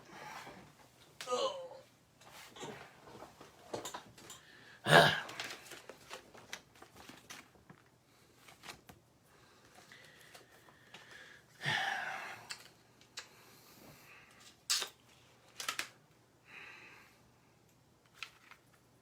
This is Elvis. Keep that one out slightly so I know how to change the cover. Change the case. Alright, so we have now Elvis, the Ultimate Performances. Or the Ultimate Performance. Another album I really enjoy listening to. Replicated by me. This came out as a digipack for limited time only. This came out not far with another CD I'm going to show you in a bit. But I sold my original CD of this. I wish I didn't now, but there we go. But I did, as you can see, I replicated it as it came out on vinyl. And I did that. And so I just basically backed up and copied the CD before I sold it.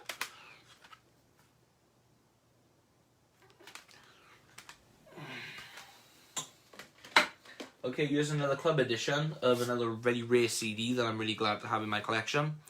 This is Guitar Man. And again, a lot of people got different reviews about this, and different opinions. I actually enjoy it, and this is the first time that the remixes and so forth by Felton Jarvis got released on CD.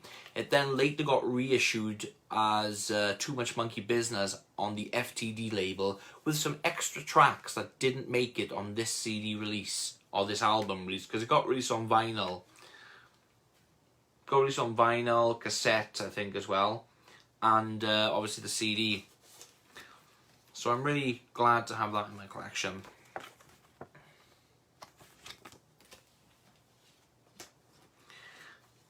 That's the club edition. And then here is the other one that I did of A Legendary Performer Volume 4.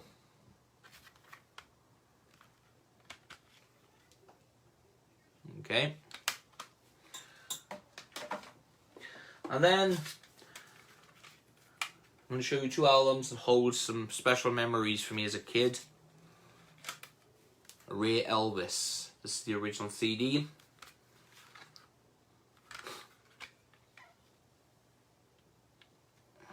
Again, this is one that can be very expensive when you find it. It's just about going for the good deals, talking with sellers, talking with other collectors, put in the word out that you're looking for one. and hopefully something will come up, or you'll buy a job lot of CDs and you never know what gems are in there. So, and here's volume 2, Rare Elvis volume 2. Again, club edition, the original, and again, this one can sometimes be more high priced than the first one. So I just feel, you know, privileged to have that. Volume, now there are 4 volumes of this came out, or was it 5? See, I'm trying to think now, because I'm trying to get through these, you know, quicker. I think it's 5 volumes, or 4 or 5 volumes that came out officially on vinyl, but only 2 has officially got released on CD, and they are those. This was a vinyl that I had. For some reason I didn't really play this one much. It was pretty cool. I just replicated it basically for the collection. This is Elvis Country. So that's that. And then you have Elvis Golden Records Volume 5. I had trouble getting hold of the original CD release of this because every time I got it, it was the reissue with extra tracks on. I ordered it a few times and it came back wrong, but there was no indication of what version it was. Even though I messaged the seller on both Amazon and eBay, no one really got back to me. So I just had to take a chance. And I think this was my 3rd or 4th occasion that I finally got it. Okay, so then you have Elvis, The Beginning Years. There's quite a few of these now that I didn't show in my club edition as well. I remember buying a few club editions all at the same time from this one guy. There's nothing on the inside. I was really chuffed to bits with them. In fact, I think I bought this one and Flaming Star at the same time, I think. And then you have Rocker. Elvis Rocker. It's the original CD release of this.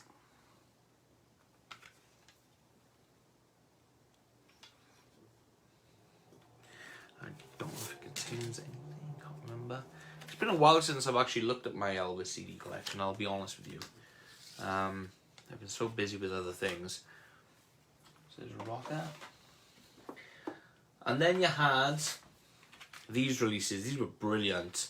I remember when I was a kid getting these on CD, and I just loved them. This was Elvis The Collection Volume 1.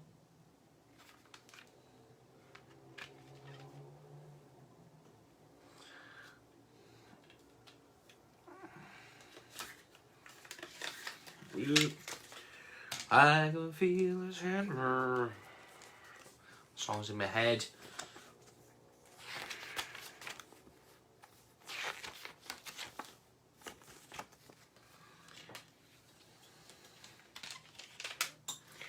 And then you have the collection volume 2.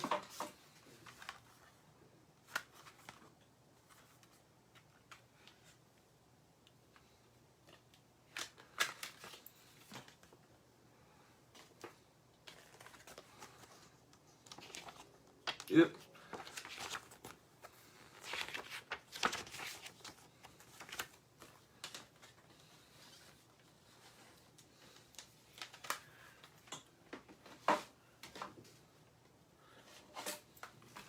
Collection volume 3.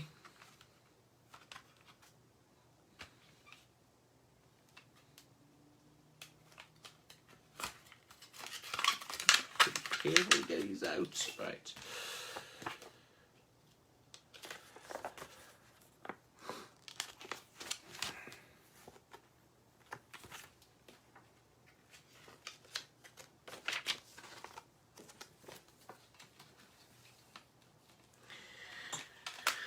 So they're pretty much all the same, really, on the inside.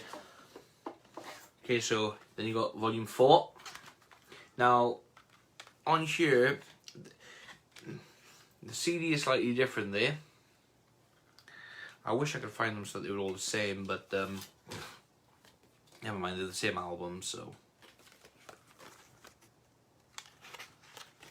So the this one has the alternate master on of If I Can Dream. Very rare you'll find that version on a CD. You normally got like the single release. Okay, then we have another one that's one of my favourites from a kid. Always on My Mind. The original version, not the reissued version in 1997, which is a completely different album. This was an album in its own right, this was. On the top of my CD case is still cracked. So some of these I haven't changed over or anything yet since I got them. And I said in my when I was doing the first lot of YouTube videos on my CD collections that I was going to change them over, but I haven't yet. So here is A Valentine's Gift for You, the original CD. Now when I had this on vinyl, this came with a poster. So what did I do? There's the original CD. It doesn't have anything on the inside. Oh yes, it does. It does have some information. So if I take it out,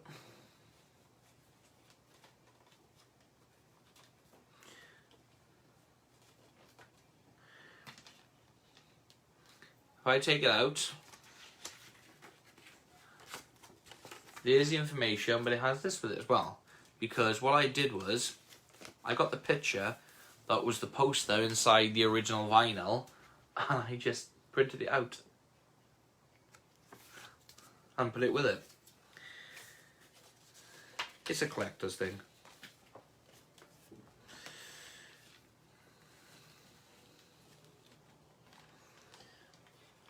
So yeah, Valentine's gift for you.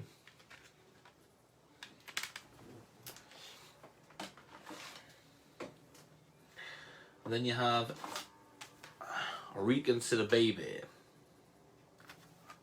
I've been told that this is becoming one of those CDs that are high in priced. I'm not really sure because I haven't. Whenever I buy a CD, depending on what it is, sometimes every now and then I'll have a look for it and see how, if anything, is changing with the prices. Sometimes I don't. It just depends. Or sometimes when I'm just looking through Elvis CDs in general, I'll see something that will catch my attention. But we all have, collectors have like books and different things that will tell you how much a CD should be worth and stuff. So here is The Essential Elvis Volume 1. This is the first recordings for the first movie, shall I say. Love Me Tender, Jailhouse Rock, and Loving You.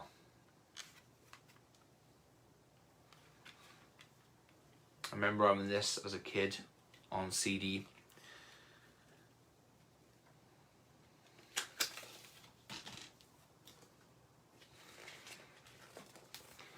Do you know, I said this was going to be a very short and quick video. I dread to think how long this video is already. But however long it is, it doesn't make a difference. It's going to be done. This will probably be like my longest video to date. So yeah, that's that. Then you have The Return of the Rocker. It's like a follow-up album from The Rocker, but I have them in order of release and stuff. So that's the original CD there. Is there anything in there? So yeah, this is a recap video, alright? It's a recap on the whole collection.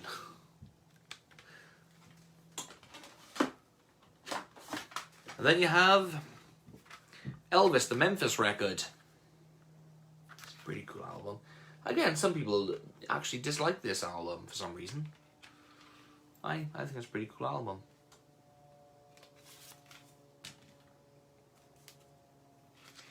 Okay, so we have the... I turn this up and show you that.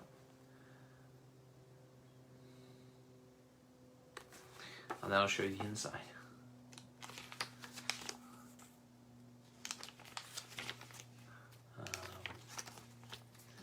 Again, brilliant album. Truly enjoy this one. And I do actually play this pretty often. I got to put it in this way. That's it's because of how it's done. It's like a newspaper thing. Now, yeah, that's why it's upside down. So yeah, the Memphis record,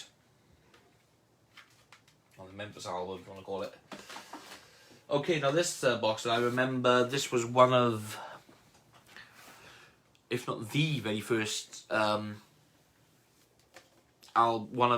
say one of the first albums I bought when I was a kid. I first bought it on double cassette, then vinyl, and CD later on. This is Presley, the all-time greatest hits. Bit of a scratch there. If I can replace the box, I think I will. But this is the original first time it got released on CD in what we call them now. No offense to take it on CDs. These are what you call big boxes, right?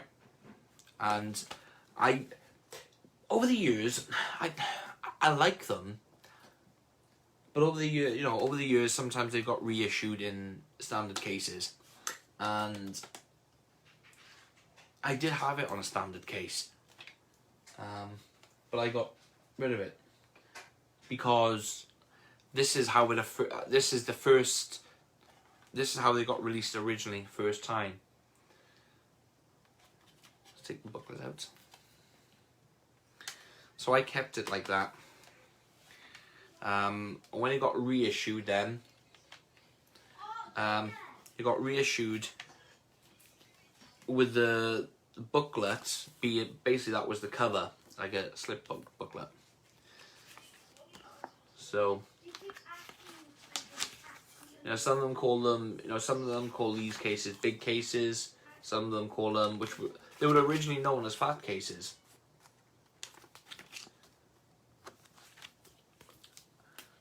I didn't like saying that then because all this stuff with being political correct and everything, you got to be careful what you say these days. But at the end of the day, when the truth is the truth, that's it. That's what they were called. Okay, then you have Our Memories of Elvis, volumes 1 and 2. This came out on vinyl.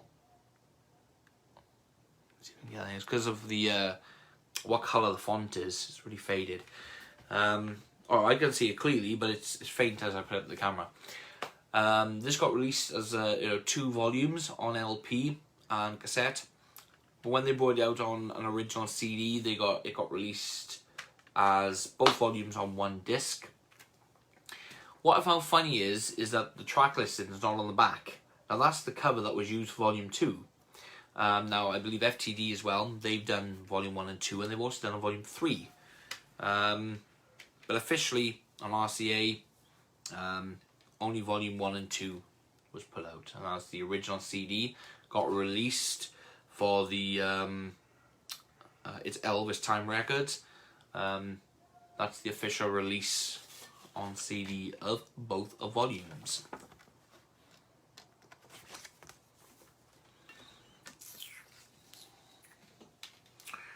And then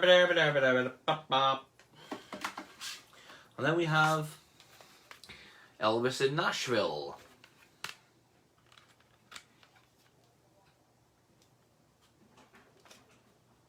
Oop. Come on. Some of these covers are so difficult to get out of the cases. Another reason why I wasn't going to show them, but here we go. I can't do anything halfway, can I? For me, it's doing things 100% full on or not at all, not at all. So, maybe this is a video that you can watch part way through, stop, then go back to it. So yeah, Elvis in Nashville.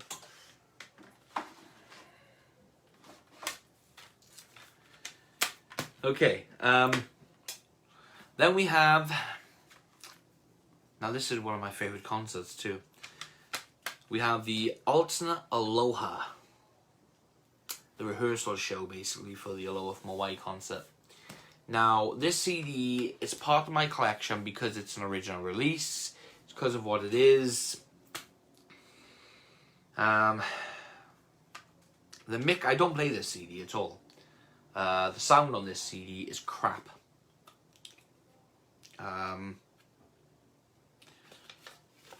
Sorry to be blunt, but that's the way it is. Pardon the pun. It was not mixed well at all, as far as I'm concerned. Even the record, it's like you hear the music, but it's like it's like if he's holding the microphone like that away from him, you know. I mean, you can hear him, but no, it's just the mix was all wrong, and I just felt that they just rushed the release just to put it out there on vinyl, and then the same thing when they done the CD, they just put it out there. I don't think any care whatsoever was put into the mixing of this album for a release, which I think is a shame, really. The other thing that's really bugged me about this album is it says here it's got all the track listings, and then after Can't Help Falling in Love, it's got Blue Hawaii, Hawaiian Wedding Song, A Cook You Weeple. Alright? Now, this is the rehearsal show. Those songs wasn't done until after the satellite show. So why on earth put them on the rehearsal show? I understand that, you've got to like fill an album or fill a CD or whatever. But again, why put those when they don't have any bearing whatsoever on the rehearsal concert? The rehearsal concert was done for a reason. So when they released it on CD, they should have done the same thing. Put it out there. Give it that little bit of care with the remastering. But they didn't. I know some people may jump on me for this, but I really couldn't care less. Any negative comments, like I said, I'll just delete and remove, block you as a user, It's fact, and I think they just don't make sense. They don't make sense being on there. And for the whole reason of the mix of this album and those particular bonus tracks is a no-go. I mean, I bought the Legacy edition when they released the Legacy with CDs 1 and 2, the double album, with, again, the rehearsal. Now, Legacy been pretty good, and I thought, oh, finally we are going to get a remastered, proper version of the rehearsal concert. I already got it of the satellite, but when I got that, I mean, yeah, it was slightly better, but not by much. And again, the songs that was recorded after the satellite show was put on the rehearsal disc in the deluxe, in the Legacy set. Why? It just doesn't make sense. They already proved that they could put the full satellite show on one CD with those songs that were recorded after the concert. So, because they did it with the 25th anniversary CD. So, why didn't they do it with the rehearsal? So, I'll be honest with you, officially, all the official releases of the rehearsal show on CD, I'm very disappointed in that. I mean, don't get me wrong. It's nice to have just for the collection, but it's not one I'd cry about if I didn't have.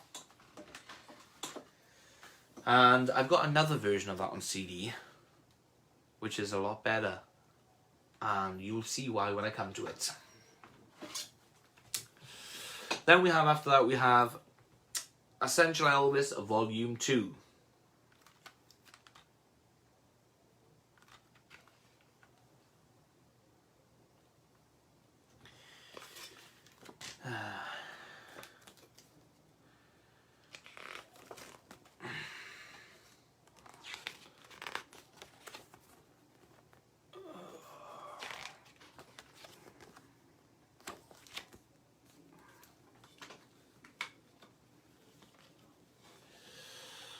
So yes,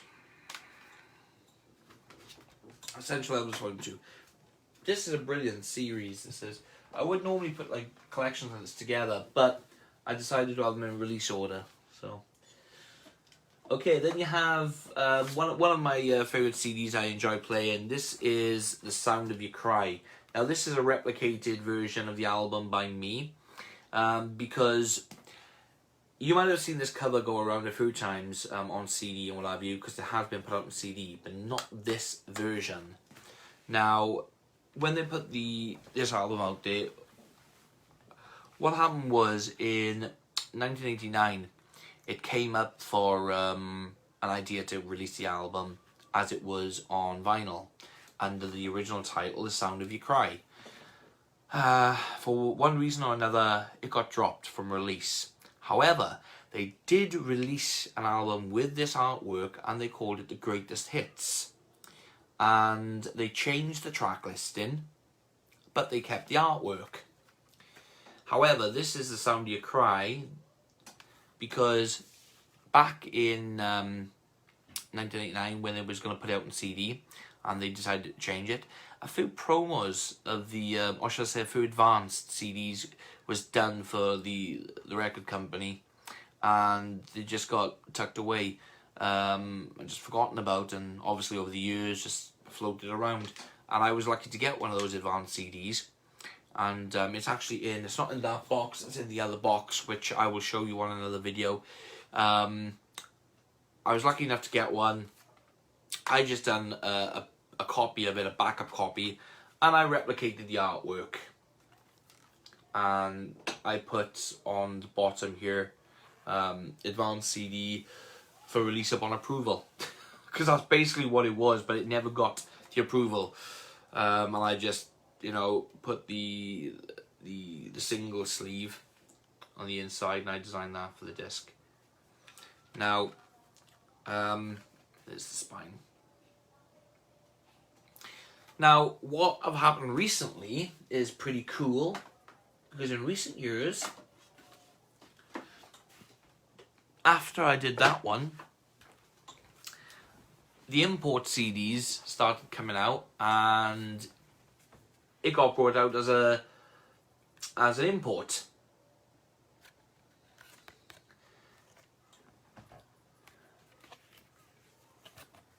And there's the... Now these import CDs, they're not official, but they are absolutely stunning to have, especially when the CDs are pressed. Or burned, should I say. Now, it does have a bonus track on there. 2 bonus tracks, to be quite honest. And I know I hate bonus tracks, right? Completely hate them. But it's one of my favourite albums.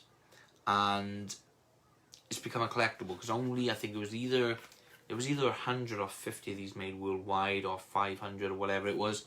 I read 2 different stories, and since I've done my video review on this, I found out more stuff, so I'm not really sure which is true and which isn't. Again, I don't really look much into the unofficial stuff. I keep normally with official. So yeah, it's still pretty cool to have. The sound on it is amazing. So happy days. That's why it's not on the shelf. I don't like these digipacks. I really don't like them. Don't ask me why. Maybe that's just me. I'm just fussy. So that's Sound of Your Cry. And that's the Sound of Your Cry that I did replicated. Okay, so then we have 2 of the, what I call budget CDs.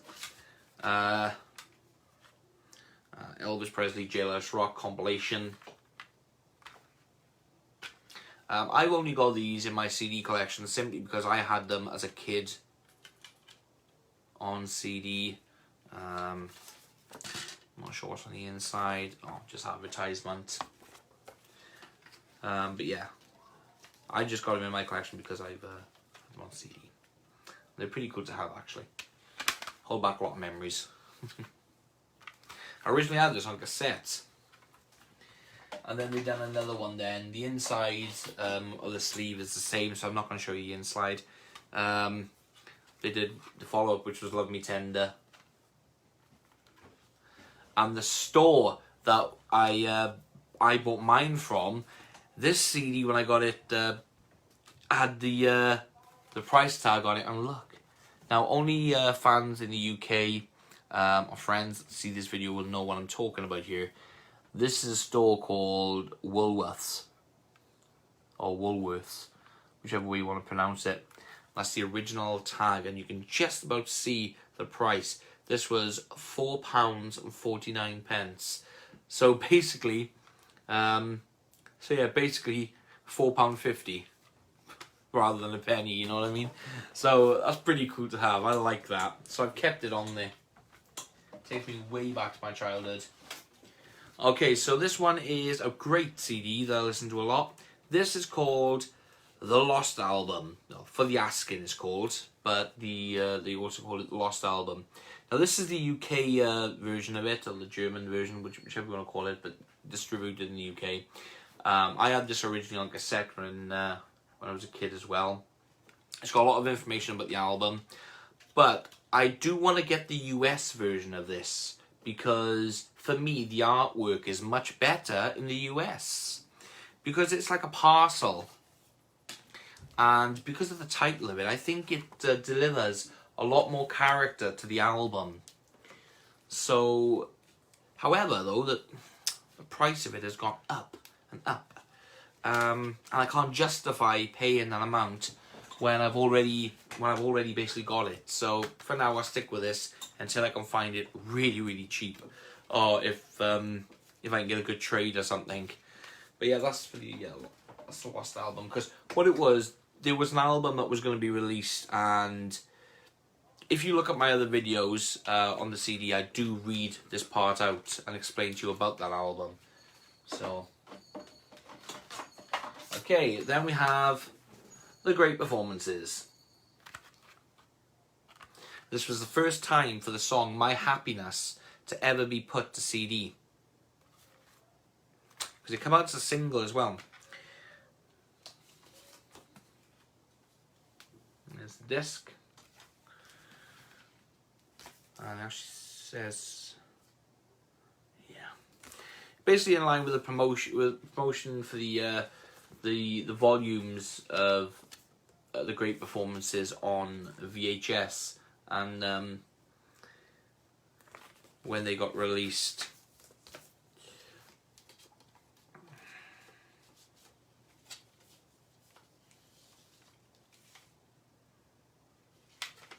So yeah, great album. Then you have The Essential Elvis Volume 3, the hits like never before.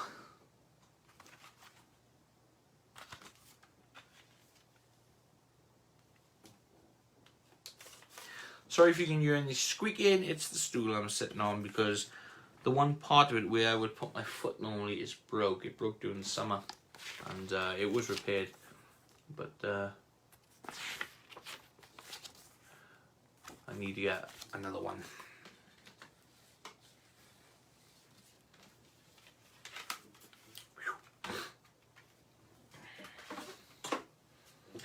Okay, then we have a CD that I had on cassette when I was a kid. I remember I do have memories of playing this, but it's just a standard compilation CD. But I got it because I did have it as a kid. This is From the Heart, and like I said, it is a good CD. I would have paid, you know, like an awful lot for it, because again, it's just a standard compilation. But you know, when you see certain things and they bring a memory back to you or something, you think, that'd be good to have. The one song that really stands out for me on here is Love Me. When I was a kid, I always used to listen to that song, and Love Me used to be always associated with the CD when I played it. So, you know, again, well, I actually had it on cassette. Okay, so then they brought out the double feature CDs of the soundtrack albums for the first time for them to be put to CD. So you had, now I've put these in order, and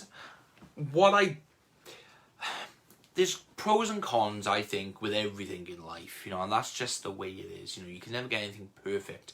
You can try to get things perfect as much as possible, as close as possible, but nothing will ever be 100%. That's my opinion. So my little snag with these is that when they released them, they didn't put them in order, and they could have done. But there we go. Like Love Me Tender, Jailhouse Rock.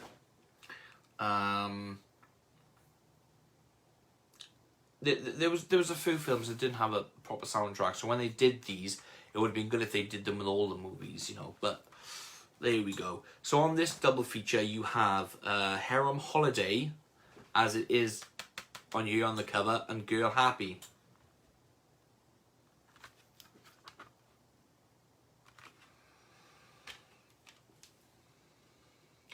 Now I'm not gonna show you the booklets because I'm gonna try and flick through these out as much as I can. And then you get, now these are the CDs that came out in the 50 CD box sets, the original Elvis Presley collection. Then you have Viva Las Vegas and Roustabout.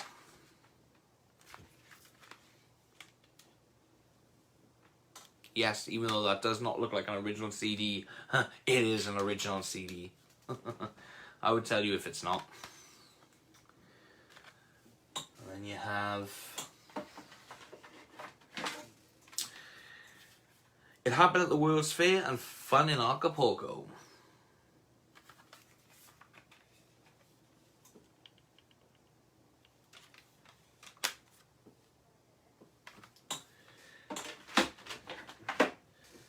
And then you have, yeah, here's another one that didn't have a soundtrack album. And the reason why I didn't do one for it here is because the songs, some of the movies, like Follow That Dream and Kid Galahad, you had the songs spread over the other albums. So anyway, on here you've got Kid Galahad and Girls, Girls, Girls. See what I mean? Girls, Girls, Girls, it was officially released on CD, but as a double feature. And it's only when they've done the 75th anniversary albums that they brought it out on its own. So that's that.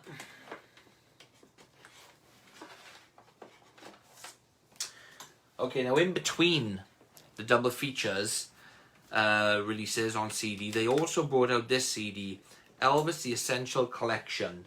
And it's got nothing to do with the other essential collections that are out that came out, because they all had a specific reason for being released.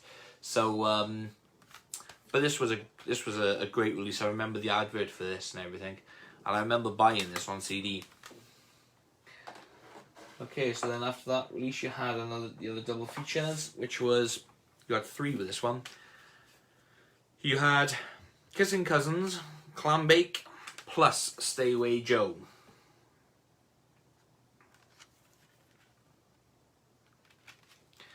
Now these would have been brilliantly done like this. I mean, Stay Away Joe only had a few songs in, so if they did these double features with all of the movies, I think that would have been brilliant. I mean, what a box set that would make. I mean, I'm still thinking about making my own version of the soundtrack albums in the box set and doing them all from scratch from there. But again, you know. Okay, so after that, then you had Frankie and Johnny in Paradise Hawaiian Style.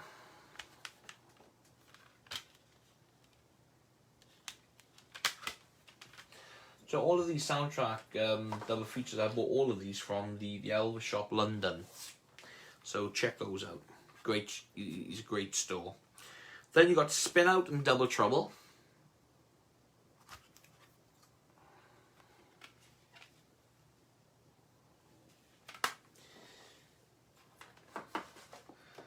And as you can see, as they were releasing them, the design slightly changed during there. Then you had Flaming Star, Follow That Dream, plus Wild in the Country. So, this is more than a double feature, this is a triple feature.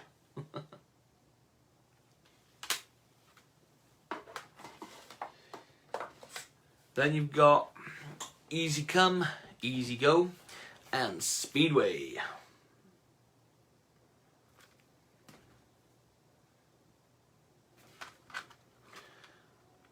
I was just taking a look at Easy Come, Easy Go. It said it had 10 tracks, but there's alternate takes. I thought 10 tracks, that could be its own album. I had an idea then for a split second, but and I don't know, I might do.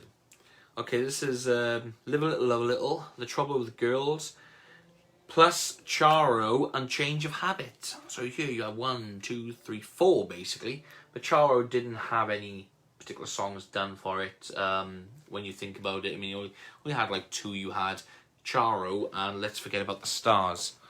So, and did you know, some people may not realise, those of you who've probably watched it probably will, some of you may not, some of you may. Elvis doesn't exactly sing in the movie Charo. It's the only it's the only movie he doesn't sing in. You can't really class the opening credits, even though it's Elvis singing Charo.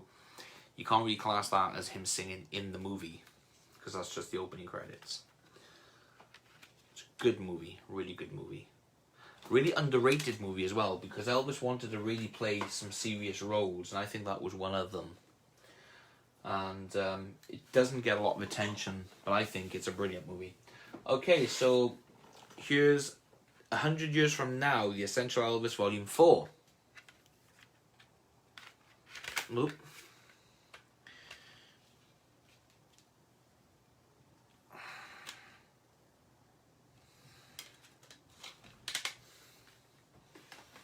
Okay, I'm not going to go into the booklets now. I'm going to try and get through these.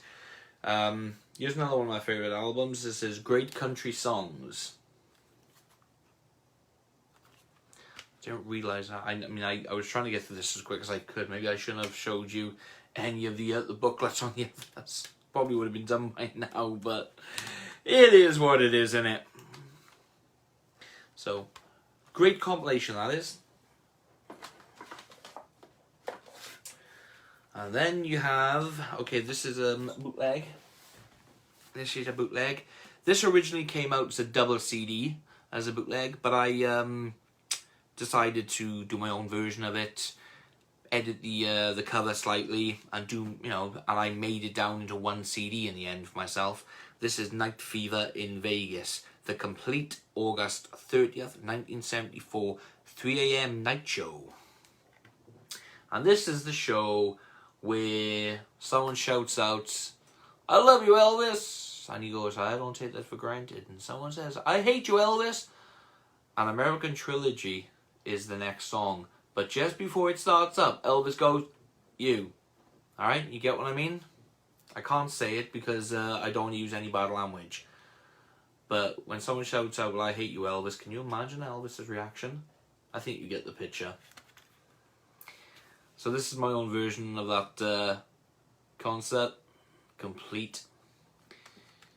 I just done my own little design there. So yeah, I'm very fussy when it comes to bootleg concerts. Okay, so this one is called Desert Storm, Closing Night, Las Vegas, September 2nd of 1974. This is that famous concert where Elvis shouts at somebody who works in the hotel because he fired someone, and he says about the drug culture and everything, and Elvis turns around and says, "If I find the individual that said that about me, I'm going to cut off your celibate." Yeah, anyway, it's a great con. I think the fans who know what I'm talking about will know about it. Now, this is not the original back cover. I hated the original back cover because it just didn't do anything for me. So I redesigned the back cover and did my own version of it. But the original CDs are here, and I do have the original back cover on top of the one I made. So, Desert Storm. That's the one you said about pulling your tongue up by the roots. There we go. I should have said that. Okay, so we come back now to the Aloha concert, or should I say the rehearsal Aloha concert again. I said to you that I do have a better quality version of it. I decided to take matters into my own hands with a little bit of inspiration from another cover, and when I was listening to the 25th anniversary of the satellite show, I thought it just has to be done. In 1997, there was, over here in the UK, an Elvis night on ITV, or HTV as well, as it was known to some people, HTV and ITV. And the Elvis night was, I can't remember the presenter, Jack something I think his name was, and basically they showed a few things of Elvis. They showed the Stars in Their Eyes Elvis special, Love Me Tender, the alternate Aloha concerts, and Elvis the movie. And then the Don't Be Cruel video. Now I stayed up all night to watch all of those, and I recorded everything. And when it was first broadcast over here, the rehearsal show in the UK, it was actually called The Alternative. Not the alternate, The Alternative. And even though they are basically the same meaning, just spelled a little different and pronounced a little different, when you had adverts or commercials, the concert stopped and they froze on a screensaver basically. And I still had that videotape from years ago, and I remember saving a freeze on the computer when I transferred it from video to DVD. It held a special memory for me, and I decided I'm going to use another cover as inspiration, and I'm going to do my very own version of that concert on CD. And to do this with remastered sound, I took the deluxe edition DVD that came out in the white case that contained both the rehearsal concert and the satellite show, and I put it into my computer, and I done an audio rip. And then when I separated each track from the concert, I didn't do it where you had to cut and slice. I did it where you saved different selections. So I was able to edit the whole entire concert, save every track individually, and then by doing that, when I burned them to CD, I ticked the option to where there's no gap and there's no pause. So when you're listening to the concert, you don't think that it's been edited or anything like that. It plays straight through very nicely, fully remastered, just like the 25th anniversary edition of the satellite show. So for the cover, I took that screensaver that was from the TV broadcast from 1997, and I titled it The Alternative Aloha Concerts. Now this part here, that's basically the an inspiration idea, which I'll come to in a second. Here's the back. A freeze from the concert, and again, the way I've done the designing is, again, from an inspiration cover that I've taken from. Same with the spine. Okay, I thought this picture was a pretty cool picture. So there's the disc, and if I take the disc out, there's the picture again of the front. Now, just for my little thing, I put this for promotional use only, strictly not for public sale, which it isn't, and I put the BMG thing, what have you. Again, just for myself only, to make it look a little official and make it look pretty, as they say. So, yeah, that's that. So I do have it on CD remastered and in perfect sound quality. BMG, Sony, eat your heart out. The inspiration for the cover I got from this next CD I'm going to show you. An Afternoon in the Garden. You see the spine there? This is the, in Madison Square Garden, the afternoon show. I think this is a brilliant CD. Again, with the inspiration design. Obviously the blue is slightly lighter, you know.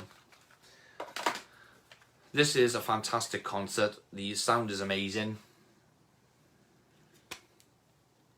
Oh, and there's the original hype sticker. I put it inside. I'm going to see if I can get the Aloha from Hawaii via satellite 25th anniversary edition again. Because I'll also add a hype sticker.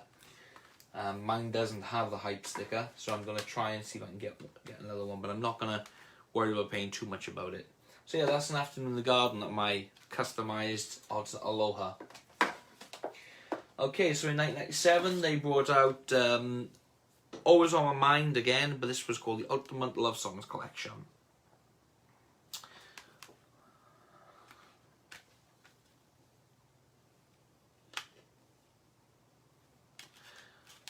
Really good combination, actually. Okay, then they brought out Loving You Again. So I got this. This was a good addition to have. They brought like a series thing out of albums like this with bonus tracks on. but it doesn't say bonus tracks. They were just added to it, which was pretty cool. Now this is a CD that I had from a kid anyway, and I thought, well, I'll include it in my collection because I got the Jailhouse Rock.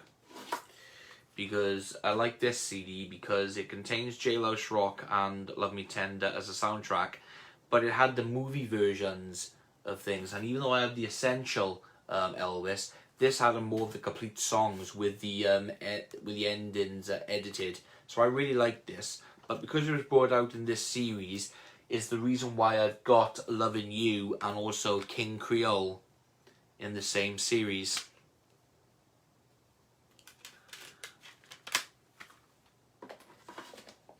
And here's King Creole in the same series.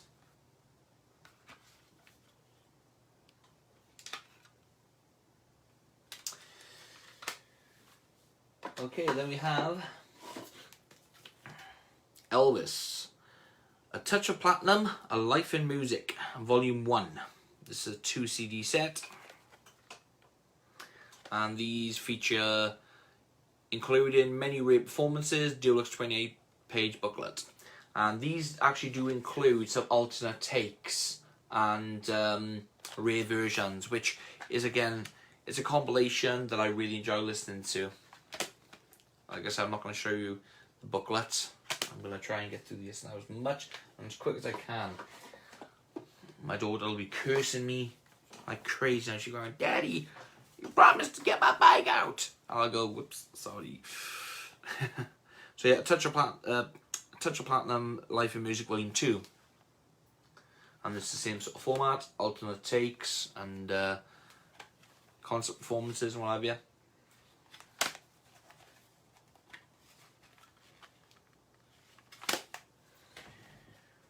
I think I would have been better off doing my guitar video.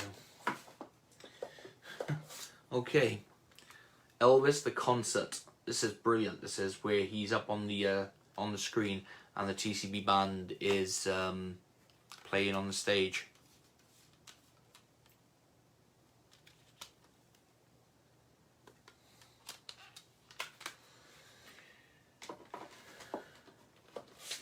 Here's Memories, the 60 comeback special. Now, this is, even still to this day, the only version of the album, of the soundtrack, where the gospel medley is 110% complete. It's got the beginning segment, where he comes on, "Sometimes I Feel Like a Marvelous Child," like a motherless child, and every sequence going through. It's the only version, that the only release where that's on. You've got the new deluxe edition and everything, the 50th anniversary edition, but it's not even fully complete on there. So I highly recommend this. And from what I've been told, this is becoming rare to get as well. That's just from what I've been told. So, great to have it.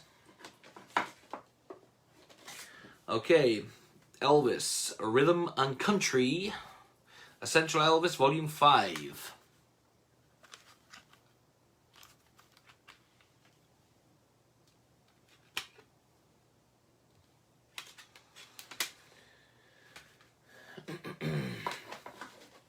And then another one of my favourite CDs I like playing a lot, this is Burning Love. I do like this compilation.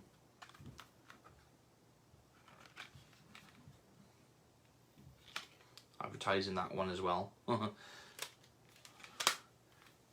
Little Sister and Get Back, live performance. I really do love that performance on that CD. Another one of my favourite albums I like playing is Elvis, Tomorrow is a Long Time. This is because it features songs that were recorded, such as like Too Much Monkey Business, Guitar Man, Tomorrow is a Long Time, US Mail, Big Boss Man, Love Letters, Indescribably Blue, Fools Fall in Love, High Heel Sneakers, Down in the Alley, Come What May, Mine, Just Call Me Lonesome, You Don't Know Me, Stay Away, Singing Tree, Going Home, and I'll Remember You. Here we go, there's the whole song list there. This is a really good compilation that was put together. I really do enjoy playing this quite a bit. And then you have Sunrise. Again, it is the Sun recordings, but you've got some live recordings on here as well, which was pretty cool to have. And I like the way that this one was put together. Great to have. Then you have this one here. You have a Canadian tribute, and this is the limited number edition.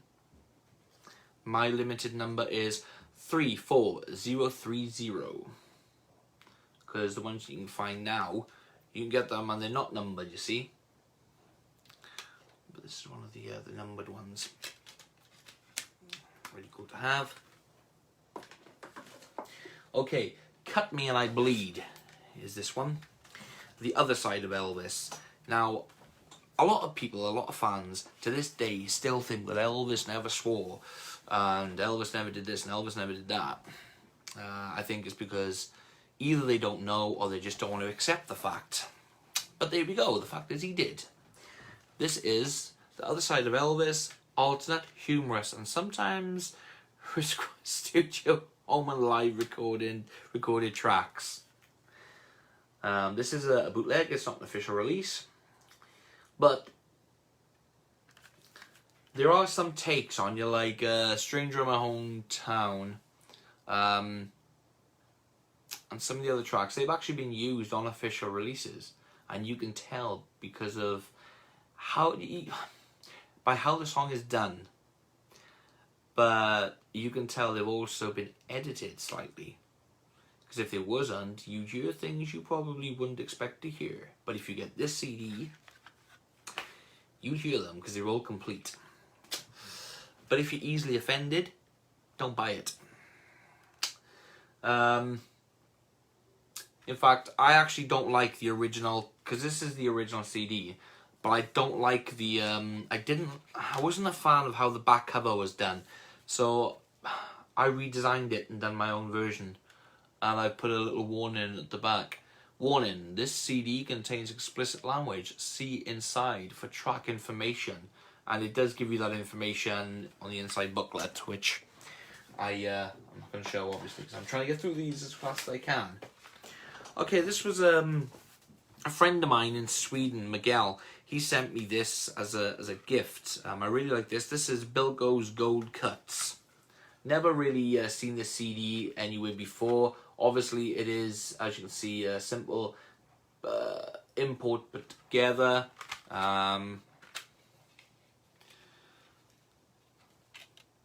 But it's pretty cool to have, and oh, there's nothing there. And I do thank my good friend Miguel for sending it to me. I mean, you got Fame and Fortune, Take 14, March 26, 1960, previously unreleased.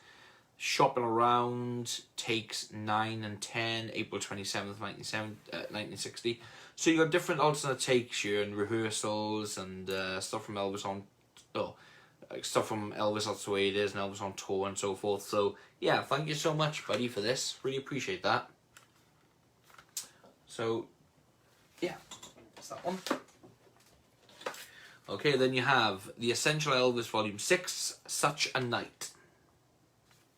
Now, all of these ones here that are volumes, 1 to 6, they've all got like alternate takes and different versions of the tracks.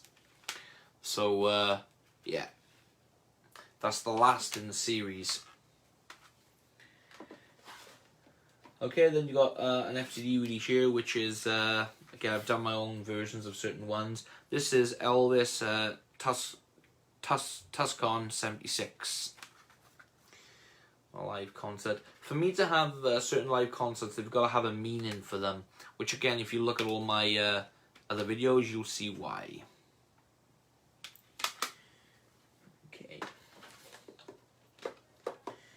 Okay, then you have... This is a good compilation put together. Elvis, the Live Greatest Hits. This is what I really do enjoy listening to every now and then. Fair play.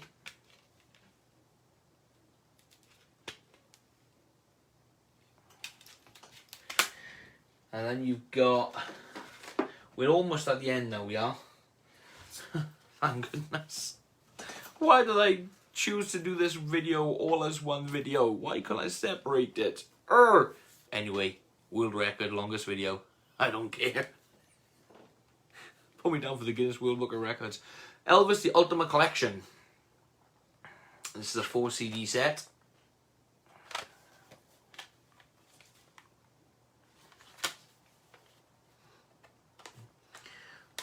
If I take away this booklet, there's CD2. Come on, thank you. CD3 and 4.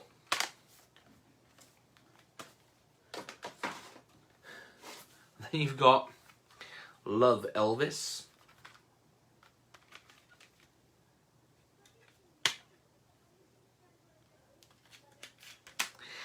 And then you've got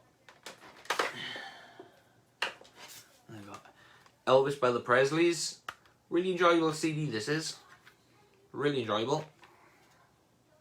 And I got the double DVD of this and the book of this as well.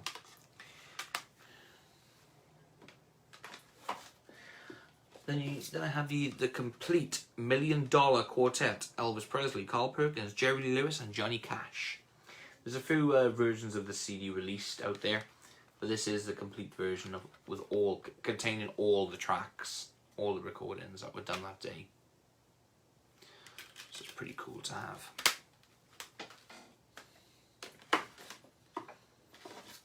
Then we've got January, February 1972, Elvis American Trilogy. This is a concert that was put together.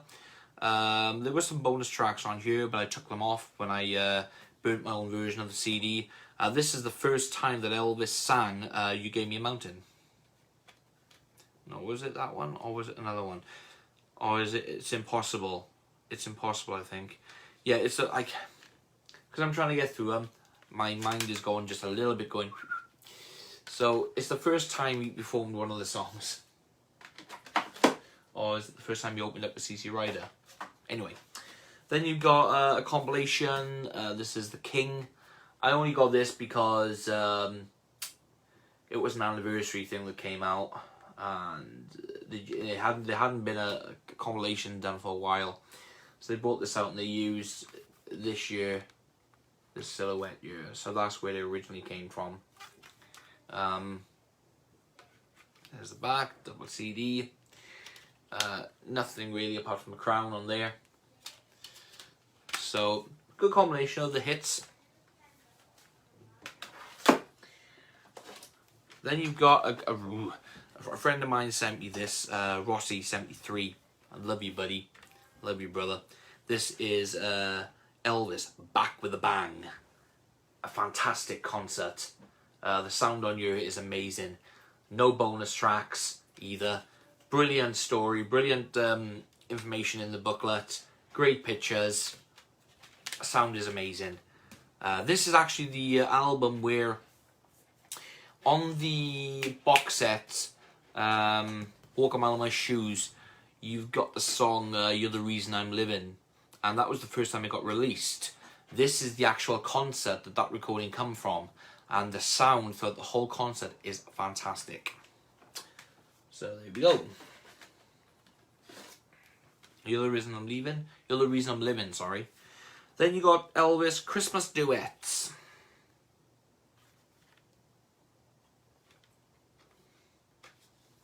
Yes, it does have bonus tracks on.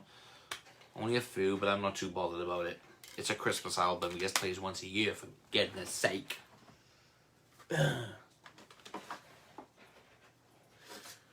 Okay, this is one called The One and Only.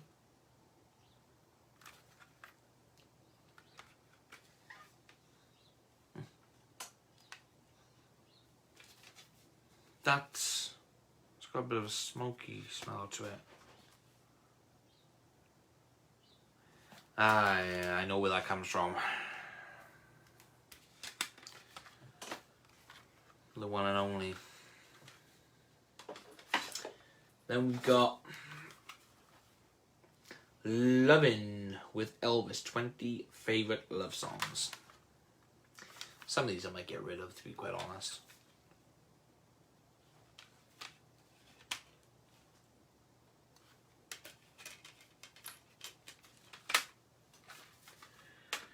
And then we have Viva Elvis.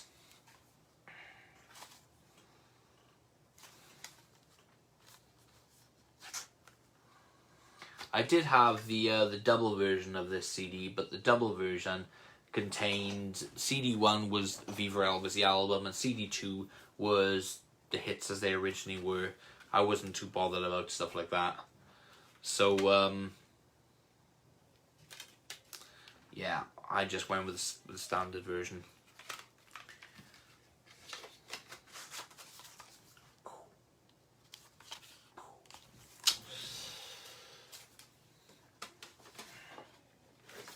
Okay, now this compilation, I gotta be honest with you, right? I play this a lot because this is fantastic. I thought when I first heard this when I was, I knew about it and everything because I do keep up with the releases, official releases. But the first time I heard it was in my bro's car. Johnny picked me up and I went to his house and he had this CD on. And I said, this is brilliant. I love the remastering on this and I love the way that the songs have been going so far. So he told me what it was. And I thought, oh my God, this is fantastic. The way the compilation's been put together, the sound of the tracks, they really done a lot of work and they put a lot of effort into the thought of how it was going to be compiled, because it wasn't a limited thing. It was a CD you could buy at Asda's or Tesco's or HMV, or all your favourite record outlets and what have you, all your like favourite supermarkets. You could buy it. It was released in 2010, and it's called Elvis Sings the Greatest British Songbook. Now, what I love about this what's disappointing about this, however, there wasn't really any promotional put towards it. There wasn't a commercial done for it. There were adverts, as we call them here of the UK. So there wasn't a lot of promotion for it, and I reckon that's a shame, because this would have been I think this would have done better, because with all the other releases like the Royal Philharmonic albums and stuff like that, you had a lot of TV promotion and a lot of hype, and there wasn't about this, and it's a real shame, because how many times are they going to release a hits compilation with the same songs on? They just change the cover, change the artwork, and just change the title and change the order of the tracks. And that's happened over the years. And in recent years, man, they've been pretty good. Like I said earlier, with the Royal Philharmonic albums and the Spanbox albums and the Viva Elvis. There have been a few odds that's been really good. But other than that, it's been the same things. There's been nothing different. When this was put out, this was that chance, I believe, right, to get something different out there to the mainstream fans. I mean, you have songs like You Don't Have to Say You Love Me, which all of us know, but then you have songs like Wonderful World. Your average fan who probably don't know that song and is still going into Elvis and still learning and discovering may not know that song. And it's from, that song is from Live a Little Love a Little, the opening credits. And then you got like a song like Something. Now a lot of fans will know Something if they watch the Aloha from Hawaii, but this version here is taken from 1970 when he was doing it, and that's the way it is. Then you got songs like This Is Our Dance, Sweet Angeline, It's Easy for You, Love Me, Love the Life I Lead, The First Time Ever I Saw Your Face, The Fear's Moving On, Just Pretend, How the Web Was Woven, Softly As I Leave You, My Boy, I've Lost You, Girl of Mine, Let Me Be There, Let's Be Friends, Disc 2, Yesterday, Words, Amazing Grace, Hey Jude, If You Love Me Let Me Know, This Is the Story, The Last Farewell, Sylvia, A Little Bit of Green, Heart of Rome, It's a Matter of Time, Danny Boy, 20 Days and 20 Nights, Stay Away, How Great Thou Art, and then you got some bonus tracks, Come Only Faithful, and If I Get Home on Christmas Day. Then you got a studio rehearsal of Lady Madonna, No, I'm not a fan of bonus tracks. But it depends on how they're also done too. This was done and it flowed very nicely. And like I said, the remastering of this, and it's on Sony Music Legacy as well. It's not something that's limited, and you can still get it now. But I think this should have just been given that little bit more attention, because I think this is a stunning compilation. It's different, you know, and I really when I heard it in my mate's car, I was like, I've got to get this, hands down. I've got to get this. So I bought it. And it's one of my favourite compilations. Okay, so you got Elvis Spanish Eyes by request, as recorded live at Chahara Tahoe Hotel, Lake Tahoe, I can't pronounce it, I'm sorry. State Line, Nevada, May 24th, 1974, and this is the midnight show. This originally did have some bonus tracks recorded at another concert, but I did my own version and I took those out. Okay, we're really almost at the end. There was a few CDs that got released by remixed albums come out by Spancox, right? Not Spanbox, Spancox. And they released 8 CDs altogether, and all of these CDs were complete remixes of Elvis's songs. I thought they were absolutely amazing. I loved them, but there was a little trouble with them getting released, but they ended up getting out there in the end. So you had one. I basically had them all, and I put this box set together. I'm going to show you. Now what I did was, they all have their own titles as well. That's the design I did. I took it from a plate. And I did a little description. Alright, so they're all like that, except the bottom I changed, because they all have their own names. So you got CD1 is called Reversions, CD2 Remixes, CD3 Revulsion, CD4 Reloaded, CD5 Regeneration, CD6 Reborn, CD7 Relive, and CD8. This one isn't in order of between the other one, but I thought I'd put this last to finish it. Christmas Remixes, and there's my track listings and the covers of each album going down each side, because I just put them together. I think that this is an 8-way CD case as well. See how they open like that, and then the last one like that, and you open,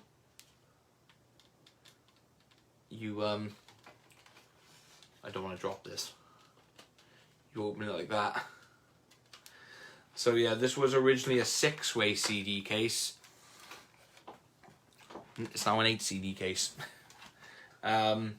Brilliant box set that I made myself. But the albums, if you get a chance to get any of them, get hold of them. They're fantastic. Okay. Then we have just 2 more I got to show you, and then we're done. I tried to think about finishing this and then see how long it is originally. So here's the last 2 I got to show you. They've got the albums with the Royal Philharmonic Orchestra. They were If I Can Dream, The Wonder of You, and the Christmas album. Okay, now they got released as the standard CDs, and like I said, I am not a fan of bonus tracks, but this is where I guess you could say I'm a little bit contradictive about myself, because I think for me, really, I'm just so fussy in how I have things. I think that's the bottom line. I'm just so fussy. With like original albums and standard stuff as they got released originally, I don't like those with bonus tracks on them, should I say. It's like the RCA albums box set. Some of those have got bonus tracks, but they're not listed on the back of the covers. They're on the CD, and there's a reason that they're on there, but it explained that in the book. So I'm happy with that. And the Royal Philharmonic albums, they all came out as standalone CDs, and except for the first two got released as a massive box set, you know, a massive box, and inside there you got the poster, you got the vinyl, you got the book, and you got the CD. Now the CDs in the box sets contained a few bonus tracks that wasn't on the standard editions that got released in your mainstream stores. When it came to the Christmas album, however, that didn't get released as a big box with the vinyl and the poster and what have you. However, two versions of that got released in shops where you could buy, you know, CDs. And you got the one that's in like a creamy goldy sort of cover, which was the standard version with no bonus tracks. Then you got the version in the red cover that contained bonus tracks. So, me being me now, I just did this. I got the box sets of the first two, and I got the red version of the Christmas album, and I put the red version inside my box of the Wonder of You box set. I'm not going to get it out now, but I do show it in my other videos. And I put this CD together, this CD set. I copied the two CDs that came with the box set, so they got the bonus tracks, but I didn't put bonus tracks on this. The cover that I used was an idea that they originally had for the Wonder of You album, but obviously it got changed. So I used it for the box set that I put together, the front of the box set. So I've called this Elvis with the Royal Philharmonic Orchestra. Here's the front. There's the spines. And what I like about the spine is, If I Can Dream, the Wonder of You and Christmas fits nicely along the bottom part. Meaning the top I can have as the catalogue number with the RCA Legacy and with the title Elvis with the Royal Philharmonic Orchestra. And for the back is each of the album covers and the track listings. And there's no bonus tracks listed. I haven't put them as bonus tracks, I've just put them as they are. So that's how I done that. And then the CD designs are all the same, apart from the title. So yeah, that's how I've got those. I mean, if I ever get the Wonder of You, this is in a 4-way case, however. But what I might do, I might put a DVD in with this at some point, because I've got something that is pretty cool, which I'll save for another video. But it involves this. So that's what I've done on here. I'm gonna see if I can get the If I Can Dream and the Wonder of You and the Christmas album for the very cheap price, or in a job lot or something. And what I'm gonna do is I'm gonna use the booklets, and I'm just gonna put them in the set. Okay, and the very last CD now that I'm gonna show you is one that got released in 2018, and I thought this release was fantastic. This is Where No One Stands Alone. This is amazing. The reworkings of the, well, not reworkings as such, updated, yeah, reworkings, if you want to call it. I think really this album speaks for itself. It's a gospel album. There's a duet on here with Elvis and Lisa Marie singing Where No One Stands Alone.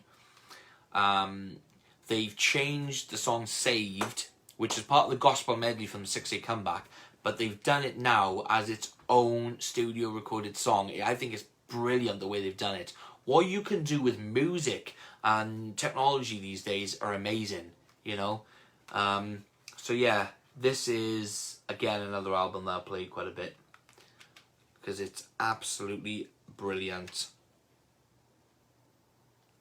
Like I said, I'm not going to show you the booklets because I'm now done. So that's my mainstream, or what or should I say, my CD collection that is on my shelf. And I'm going to show you my CD shelf because I think it's cool. My Graceland sign there, which I had off my bro. Cheers, Johnny. I said I would do it up, didn't I? And basically here are all my CDs.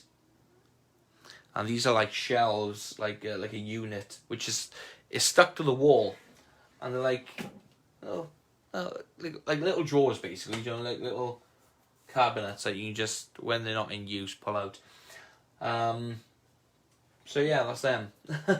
That's how I got my CDs, and I can just pull them out whenever I want. And it goes all the way to the floor as well. So yeah, that's my short CD recap video. Short CD recap radio. Yeah, I'll rephrase that. This has been my meant to be short, but ended up long, recap video of all my CDs on my main shelf of Elvis Presley. I hope you've enjoyed this video. If you've watched this from beginning to end without stopping, mega congratulations to you and top marks. Oh, because if it was me personally and this is my video, I would have had to go so far, pause, come back to it later, go to where I last took off, you know. So yeah, thank you so much if you have. And if you haven't, still, thank you so much for watching. Again, thank you so much to all my subscribers. I love you all so much. You all really mean the world to me.